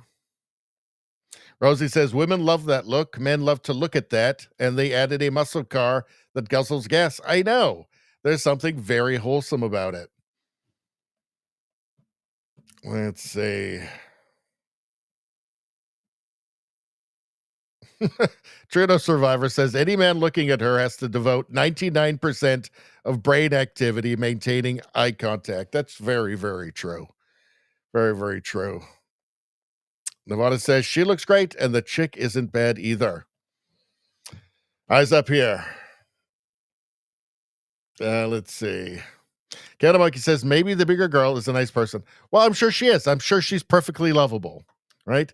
It's just not aspirational. Let's see. All right. Oh, yeah, I can't do it. What's going on with this? We're getting close to the end now, folks. And we haven't had the glitch yet. Must be coming soon. So that's what, a red fox? One of you guys sent this to me, so I am showing it. And they're pretty adorable. I think they're actually like some sort of like mini bear, aren't they? What are they? Is that a red bear? Is that what they're called? I don't know what they are. They're some sort of like mini panda or something, but they're red. I don't know. They seem nice. Seem nice enough. All right, probably stinks though. And probably tastes disgusting. Let's see. Companion humanoid robot marketed for $5,900 price tag. $5,900 price tag. Companion humanoid robot. 59. I mean, that's not much, but I can't fuck that thing. I'm going to wait. I want to wait until they have the Sydney Sweeney model. Let's see. Fork it. Damn it. We're supposed to be working clean. Dang it.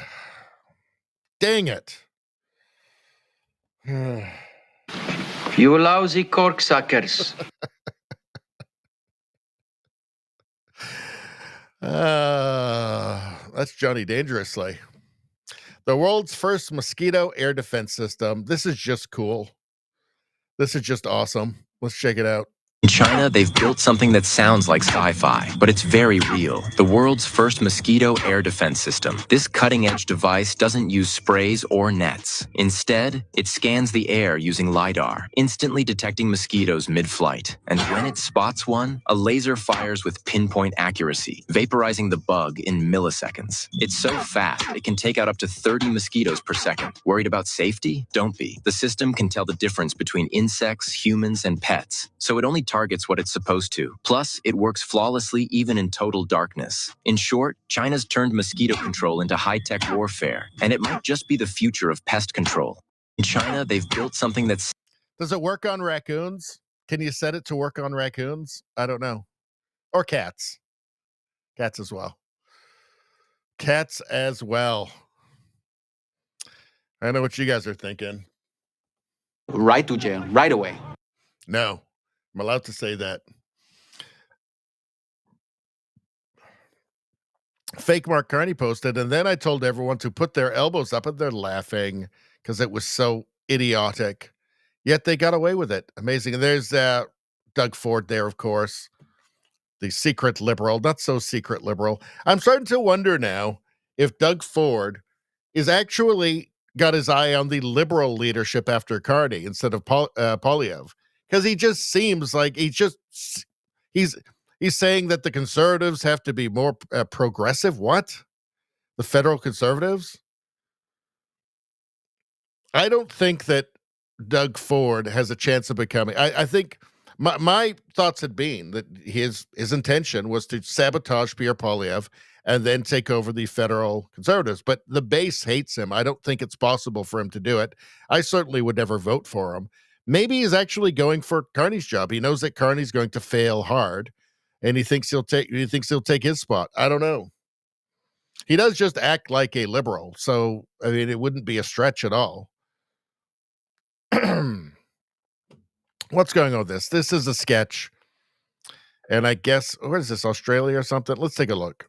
Well, there are regulations governing the materials that they can be made of. What materials? Well, cardboard's out. And? No cardboard derivatives. Like paper? No paper. No string, no sellotape. Rubber? No, rubber's out. They've got to have a steering wheel. There's a minimum crew requirement. What's the minimum crew? Oh, one, I suppose. So the allegations that they're just designed to carry as much oil as possible, hell with the consequences, I mean, that's ludicrous. Absolutely ludicrous. These are very, very strong vessels. So what happened in this case? Well, the front fell off in this case, by all means, but it's very unusual. But Senator Collins, why did the front book fall off? Well, a wave hit it. A wave hit it? A wave hit the ship. Is that unusual? Oh, yeah. At sea, chance in a million. So what do you do to protect the environment in cases like this? The ship was towed outside the environment. Into another environment? No. It's been towed beyond the environment. It's not in the environment. No, but from one environment to another environment. No, it's beyond the environment. It's not in an environment. It has been towed beyond the environment. Well, what's out there? Nothing's out there. Well, there must be something out there. There is nothing out there. All there is sea and birds and fish. And 20,000 tonnes of crude oil. And what else? And a fire. And anything else? And the part of the ship that the front fell off. But there's nothing else out there. Senator Collins, thanks for joining us. It's a complete void. Yeah, we're out of time. The environment's perfectly safe. We're out of time? Yeah. Can you book me a cab? But didn't you come in a Commonwealth car? Yes, I did. But what happened? No, the front fell off. All right, that was worth it. This is actually very good. Pay attention to this all the way through, right to the end. I think you're going to enjoy it. I didn't see that one coming when I watched it. That's another one from the chat. I didn't see that end coming. It was worth it, though. It was worth the wait. Okay, so in honor of the late Prince of Darkness, here's a fantastic story. Rick Wakeman, I think that he was from Yes, I believe, once told about him on Have I Got News for You? So this is about Ozzy Osbourne, who passed away. Let's take a look. You probably noticed, Robert, Sharon, his wife, told me that when they went to New York once in his heavy drinking days, she had to go and do some business, and she was terrified that when she left him in the hotel room that he did get paralytic all the time. So she told the hotel, take the minibar out, nothing to be served to the room. And as a safety measure, she took all his clothes away and left him naked in the room. And she came back at 4 o'clock and he was legless. She complained at the hotel, and they swore blind that nobody had been up there. This happened the second day, and on the third day she came back, and he was legless again, lying naked on the bed. And she said, Ozzy, I give up, no retribution. How do you do it? He said, it's easy. Once you've gone, I'll put one of your dresses on and go down the transvestite bar. I mean, the man's a genius. You probably noticed over one. I mean, the man's a genius. Well, definitely an alcoholic. All right. Rizzing up a cashier. So, can you still talk to women in public? Well, I guess wherever this is, you can. Let's take a look. ¿Tú eres traficante de órganos? ¿Eres traficante de órganos? No, ¿por qué? Es que te robaste mi corazón.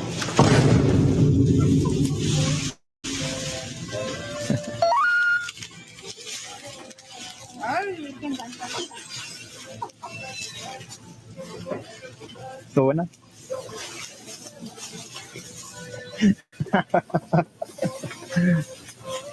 Ni siquiera dígame que esta es una voz. No, me gustaste. Me gustaste. Sí. ¿Me regalas tu número, tu Instagram? Ay, qué vergüenza. Si no, no te preocupes. Ni siquiera mi Instagram. Bueno, pues.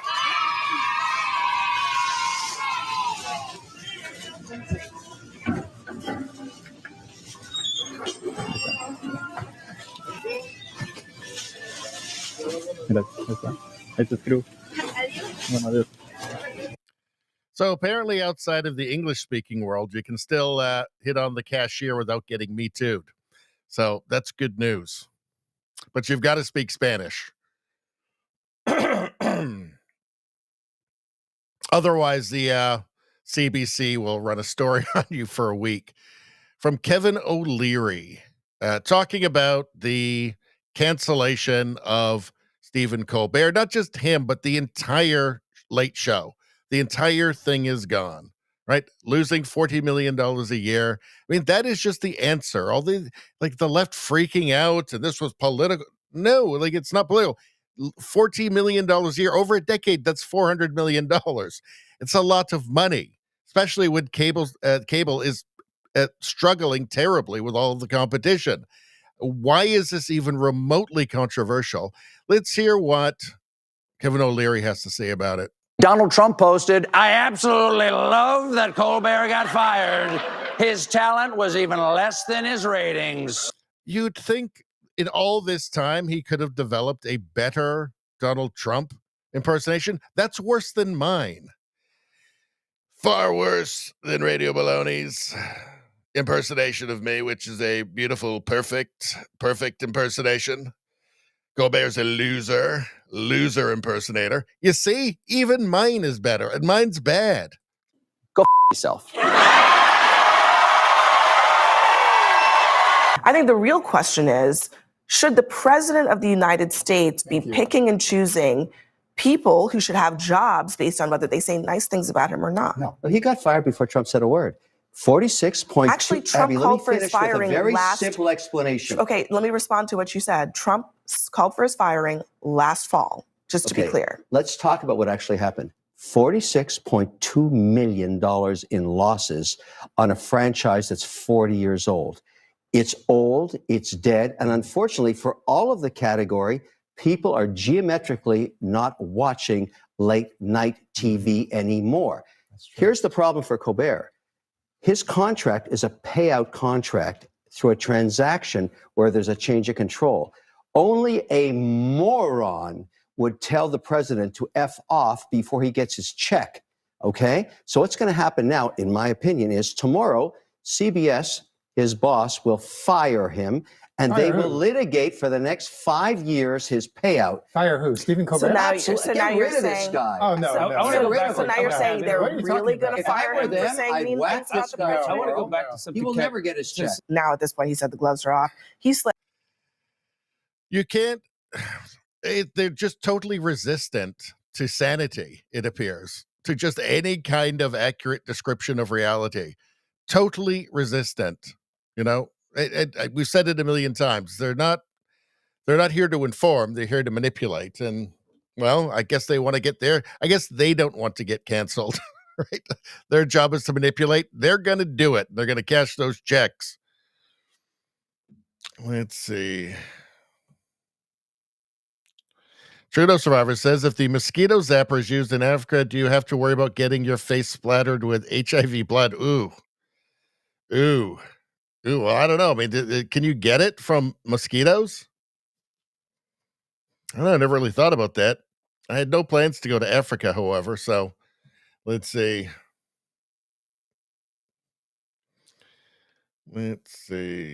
Rosie says that is at least 3.5 million per month conservatively. Yeah, that he was losing.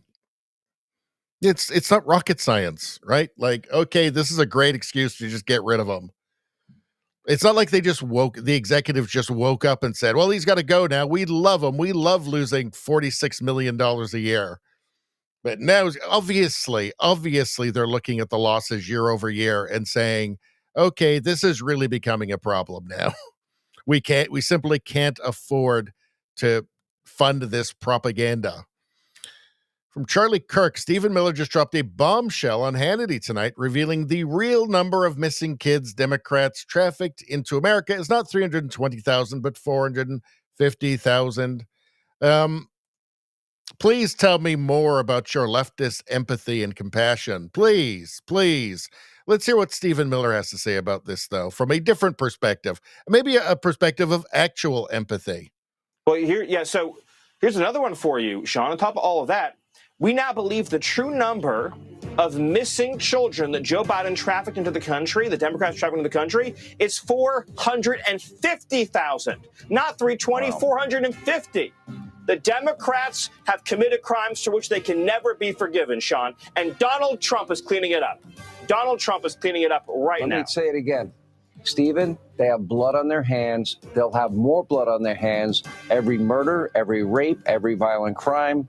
And if there's ever one of these known terrorists, we don't know where they are, that they let into this country unvetted, if there's an attack on our homeland, they'll have a lot more blood on their hands. I hope and pray I'm wrong. They will, Sean. I don't think I am. Well, here. But who will work on the California pot farms? They say empathy. They keep telling us they're so empathetic, but they don't act like it. It's weird. For a moment, they lost each other. So what's going on here? So it's a puppy and a little kid. Well, this is just nice. Let's take a look. Oh, I can't play music, so let's just watch. Let's see. Oh, where is he? Aw, they lost each other for a second.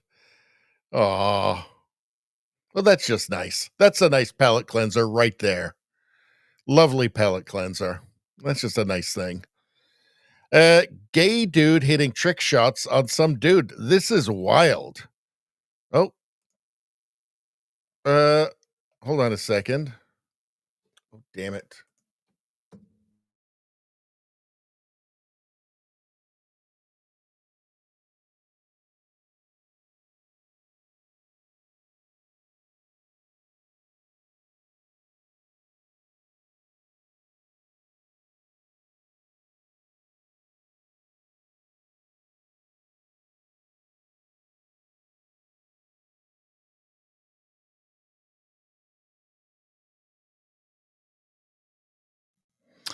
Okay, that took a little bit longer to get going again than normal because I got confused. Something happened to confuse me there.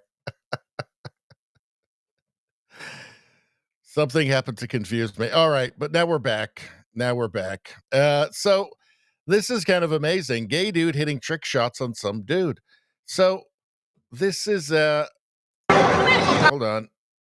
Why is this post from a suspended account? Okay, well, I don't know what's going on here, but let's take a look. Because this is like a gay superhero or something. I don't know. I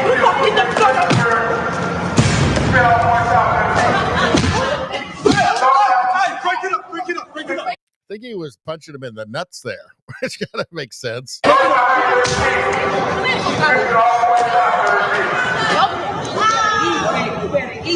I just gave that motherfucking ass a call.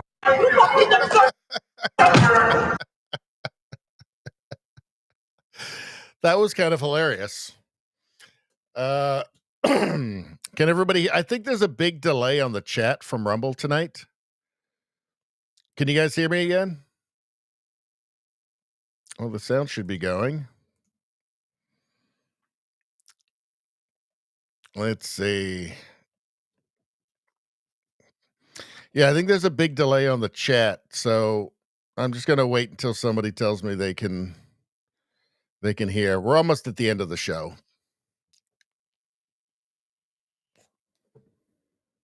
Let's see.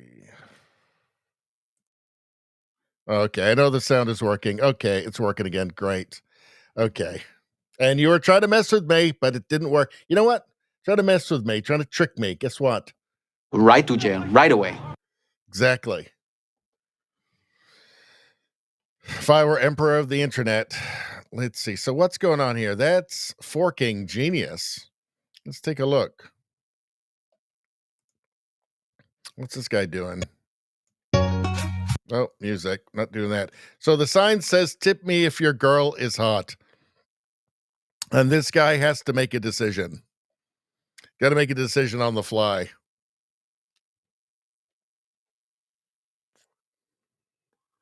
Let's see. She's like, are you going to do it or not? Give him the damn money. Don't ruin the evening. That is genius. That is. He probably makes a ton doing that. Love it. Let's see. So what is this? Chicago One Ray. Holy fork. AOC owes tens of thousands of dollars. Well, she's a communist. Of course she does. What is this? She never paid back the 35. She never paid back the 35,000 on the text, the rich dress. Oh my God, it's hilarious. These people are just, they're unreal. Let's take a look. House ethics probe over her 2021 Met Gala appearance. Remember that? The committee finding the Democratic Socialist, quote, may not have paid for several thousands of dollars worth of goods and services provided to her. This includes her ticket for the event, valued at $35,000, along with her infamous tax the rich dress, accessories, and jewelry. New York City business owner Cherie Murray ran against AOC for Congress. And now, Cherie, this is not going away. There's an ethics probe into this. Does it surprise you the socialist begged for tickets to this ritzy event? No, it doesn't. Not at all. And this is just another example of the pot calling the kettle black. She somehow has performative outrage and selective outrage. And now she just has a memory failure when it comes to the fact that this wasn't a charity event. She's not allowed to receive these tickets. And so, courtesy of Anna Wintour, her and her fiance attended the Met Gala. She got her hair done. She got a complete wardrobe, including shoes. She got her makeup done and conveniently forgot to pay the bill. Yeah, the communist doesn't pay for anything. Surprise, surprise. Surprise. She's achieved her dream of being a champagne socialist, I guess. Surprise, surprise, the commie didn't pay for anything. Surprise, surprise. Let's see. This black mama cat lost her kitten, so her owners got her an orphaned orange kitten to love and take care of. This is a nice palate cleanser right here. Let's see. Hopefully there's no music. Yep, there is. So we're not going to play that. Let's just watch, though. Look at that. This is a nice palate cleanser. This isn't horrible news. This isn't the world going to hell in a handbasket. This is just nice. You just got to like this. Look at that. Oh, that's lovely. Look at that. Animals are good. Animals are better than people, aren't they? They definitely are. Let's see. When the hotel doesn't allow pets, so you sneak in with your child instead. This is great. No, we're not playing that. Let's go. When the hotel doesn't allow pets. I feel like it still looks like a dog. Because your kid probably doesn't have a tail and a long snout and paws. So I don't know. I'm not sure how well that would work, but I like it, though. I like it. The dog seems happy. Let's see. Adorable 2-day-old baby donkey. Let's take a look. Oh, that's a palate cleanser right there. Oh, look at that. That's a best friend right there. I would even let it in the house. And then I would make it carry all of my gold mining packs and ore and stuff to and from the mine. Is what I would do. When it gets big, it's going to have to work when it gets older. I wonder if I could just find like a plot of land somewhere and just start mining for gold there. You can just do that, right? You can just do that. You can just like go like pan for gold, or you can just like dig, right? Can I do that? That's something I've always wanted to do. Should I just do that? Just figure out a way to do that? Because you can really do anything you want if you set your mind to it. Should I become a gold miner? A gold prospector? I don't need like all the gold. I just need a bit. I just need to be able to get enough to take it in somewhere and trade it for money and then feel satisfied, enough to pay for the whole adventure, and then I'd be fine. This is something that has been left out. This is on my bucket list, and I haven't done it.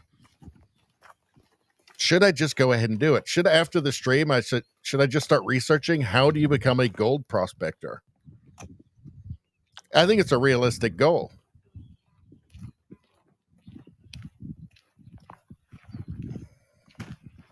Rosie says, depends on where you live. You might have to ask the homeowners association. Just want to let everybody know I'm going to be digging up the middle of the road and also in your yards. I'm looking for gold. I'm a gold prospector now. Don't worry. I'm a professional. Trudeau Survivor says, if only she was wearing American Eagle jeans, then I'd say, nice ass. Nice ass.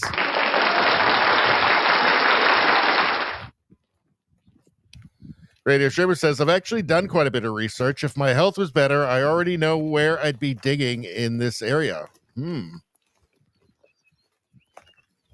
Rosie says, we have panning for gold in Copper Basin, Tennessee. Maybe I should start researching. Maybe there's like abandoned gold mines, but there's still something in there. Something more local. I don't know. I think it'd be fun. Let's see. What's going on here? Thomas Sowell quotes posted this. Jordan Peterson on Elon. So I think he admires Elon Musk. Let's see what he has to say here. He says, it isn't obvious to me that I'm in any position to evaluate. He's an impossible person. This is what I've been saying about like Elon, about Trump. These are singular figures. They're not really operating in ways that we totally get, right? Like they've accomplished things that are just so unlikely that you just have to accept they're not normal people that you can really predict easily. Let's take a look. Yeah, well, it isn't obvious to me that I'm in any position to evaluate Elon Musk. Like, I would like to talk to him and find out what he's up to and why. But, I mean, he's an impossible person. What he's done is impossible. All of it. It's like he built an electric car that works. Now, does it work completely and will it replace gas cars or should it? I don't know. But if we're going to build electric cars, he seems to be the best at that by a lot. And he more or less did that. People carp about him, but he more or less did that by himself. I know he's very good at distributing responsibility and all of that, but he's the spearhead. And then that was pretty hard. And then he built a rocket at like 1/10 the price of NASA rockets. And then he shot his car out into space. That's pretty hard. And then he's building this boring company, more or less as a, what would you call it? It's this whimsical joke in some sense, but it's not a joke. He's amazing. Yeah, well, it isn't obvious to me that I'm in any. It really is. He's like a modern Howard Hughes, but times 10. Right? These are just, It's a singular figure, right? It's, this is a great man of history. There's just no question about that. Anyway, let's move on. The Danxia Mountain Trail. What's your comfort level? This is beyond my comfort level. Anybody who could do this has my admiration.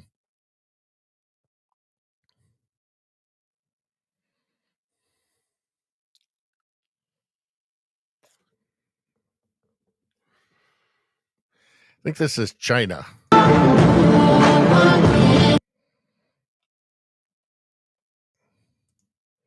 Let's scooch forward a little bit on this. Look at that. Look at that. That's terrifying. That is one brave lady. That's much braver than me. Like, not even, like, it's not even calculable how much braver this woman is than I am. It might as well just be like an alien. And the thing is, I wouldn't even want to do that in the first place. If you said, do you want to try that? I'd say, no. Wouldn't you like to try it? No, not even a little. Female cops are a liability. I don't care. I'll say everybody knows it. Everybody knows it. This is from Mappy6984. Everybody knows it. You can pretend you don't, but everybody knows. Stop putting music on everything. Let's see. So there she goes in to help. It is of absolutely no use whatsoever. Jeez, look. Every time. I mean, he's doing better than she is. At least he's not falling over.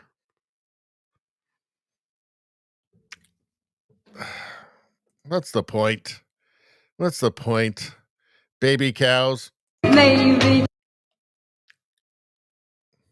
Hold on. Aw. So delicious. Oh, look at how delicious that one is. Aw. Well, that's nice. All right, let's move on. This one, I might save this one for Sunday because that's like 7 minutes and there's a bunch of stuff to go through on that. Meet Yogi, giant Caucasian shepherd dog. Wow. Huh. Let's take a look. That's a giant dog. And the thing is with that dog, those like dogs like that, they're never going to go crazy, right? Like, you hear about people, they have like the bear cub that they raise and then like it gets really big and then eventually it just eats them, or like a tiger or something, they raise it from a cub and then, they just find their body up in a tree where it's been dragged by the adult tiger, or a chimp. Baby chimp grows up and then all of a sudden it realizes it's stronger than its human owner and decides it wants to be the boss and bites your face off. But this thing is not, it's not going to bite your face off. It's not going to eat you. It's not going to drag you up your dead body up a tree. They're just nice. You can feel secure with these things. Unlike with a bear or like a tiger, say. Let's see. Breaking: Hollywood actor Pedro Pascal is being accused of taking advantage of his social anxiety to touch his female co-stars inappropriately after his interview on the Fantastic Four First Steps red carpet. So here he is, and he just does this all the time. Apparently, he says that he's got social anxiety and he has to touch somebody to calm it, but it's only ever women. So, let's take a look. Where have you been? I've been busy. I know, baby. But Answering questions about you. You can't leave me alone that long. I know. That's a little too long, baby. We need it. Come on. Very codependent, very codependent. Just like I'm very codependent on film. So, I think what's obviously happening is that he's a gay man, and his co-stars all know that. All the women he works with know that. And and probably her husband, because she's married, knows that as well, that he's a gay man. And so it's, she just thinks, oh, he's fabulous and whatever, and it's all harmless. I think that's what's going on here. I don't think he's trying to Me Too them. I think that they just know he's not interested in them. And so it doesn't matter. And they just act like fag hags. And everything works out fine. Fans notice that Pascal doesn't grab on male actors, even when it's just him and one male actor in the room, which has led to a public debate on his intentions. Yeah, because that would be inappropriate, because that would be Kevin Spacey-ish, right? Because they know that he does want to do things to them. Whereas the female co-stars know that he has no interest. Right? I think that's what's going on here. Look, it needs to be said, he's a very good actor. He's in way too much stuff, right? And he should really try and avoid the social media stuff because it's not helping him. But he is a good actor. I mean, he's good in the roles that he plays. And, gay actor, it's not exactly shocking. Dog politely drops hints that he's interested in a walk. Aw. This is great. Is there any sound? Yeah, there's no sound for this one anyway. This is great. Politely drops hints. That's awesome. Let's see. This looks really interesting. This is one I definitely want to take a deeper look into. Why is the FBI harassing a 12-year-old minding his business at home? It's definitely one. I think it needs a deeper look into it. I just don't think we have time on this stream. So I think we'll probably get to this next time. Oh, this is great. Vigilant Fox posted this. Democrats posted this chart to embarrass Trump, but it completely blew up in their faces. They're not even thinking. I don't know. Is it just simply that for so long it worked for them to just say anything they didn't like or that was not helpful to them, to just say that it was some form of racism or phobia or something, that they just didn't develop any skills whatsoever. And they just have been able to come up with literally nothing. They're not even capable of thinking anymore, it seems. U.S. grocery prices reached record highs in 2025. Prices are higher today than they were on July 2024, all in major categories listed below. It should say in all major categories, but I guess they're not good at grammar either. So let's see. What does this prove? Let's see. So Joe Biden got into power like around here. He became president like around here. And then this was Trump over here. And then Joe Biden got in and prices and everything shot up. And then now that we're like here, I guess like around here, you can see that they've stabilized or gone down or maybe gone up a slight amount. So this proves that Joe Biden and the Democrats massively inflated prices, the prices of everything. How do you not see that? Like, how do you post that? Like, nobody looks at it and goes, hold on a second. This isn't saying what we think it's saying. The Democrats' account on X thought they had a slam dunk posting Trump's America alongside this chart, but look closely, because what it actually shows completely destroys what they were trying to prove. It backfired instantly. The comments are a total bloodbath. Let's see. Here we go. Joe Biden. How does that, just massive incompetence, massive. They're flailing, trying to find a narrative. It's amazing. All right. What's going on? Let's see. So there's that. So now we've got some art. Tara Bull here. What's going on here? So just to be clear, this is modern art.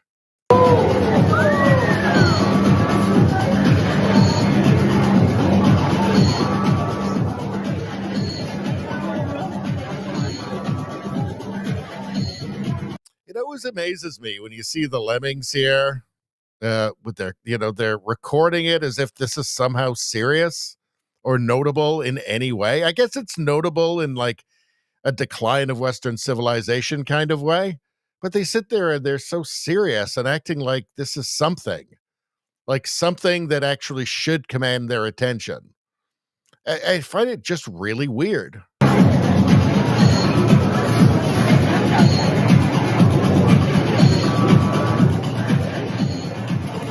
And I guarantee if, being there, all these people see themselves as incredibly educated and sophisticated and discerning. Very weird. I guess it's like what it's like to be inside of a bubble. This is what it's like to be inside of a bubble.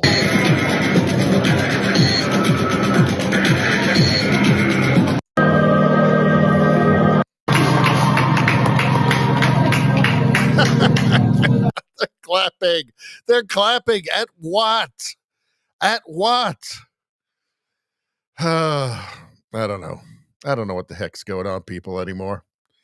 I don't know what the hell's going on. Well, I guess that's it. All right. Yeah, we're done. We are so done. What do we have next on this? This Sydney Sweeney's ad. We can leave that on for a second. I find it quite wholesome. I really do. I like it. All right. Well, that's just about it, folks. Let's get to the last bit of chat, and then we will get the hell out of here for the night. I'll let you guys go. We can all get some sleep. Let's see.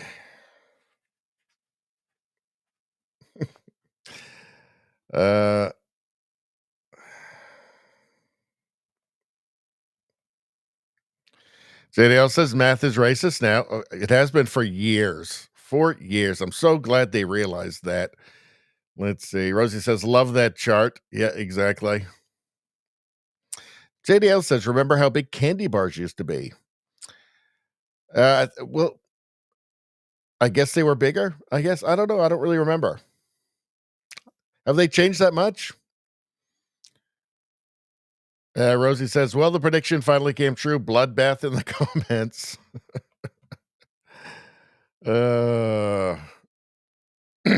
Radio Streamer says, damn, money laundering has gotten really strange looking. I think it's just idiots spending money on garbage, I think is what it comes down to. JDL makes a great, really important point here. Hit that like. Everybody hit that like. Get your free good karma right now. Come on, what are you doing? Don't let your ancestors down. Honor them. Like the stream. Subscribe to the channel. JDL says, take care, everyone. Kendall Monkey says, you missed my last comment last week. Arnold Schwarzenegger as Thelma and Louise. Well, I think that's wonderful. Like both of them? Like both as Thelma and Louise? I would pay money to see that. In fact, why didn't they do that in the first place? They could at least have been, instead of, who was it? Susan Sarandon and Gina Davis?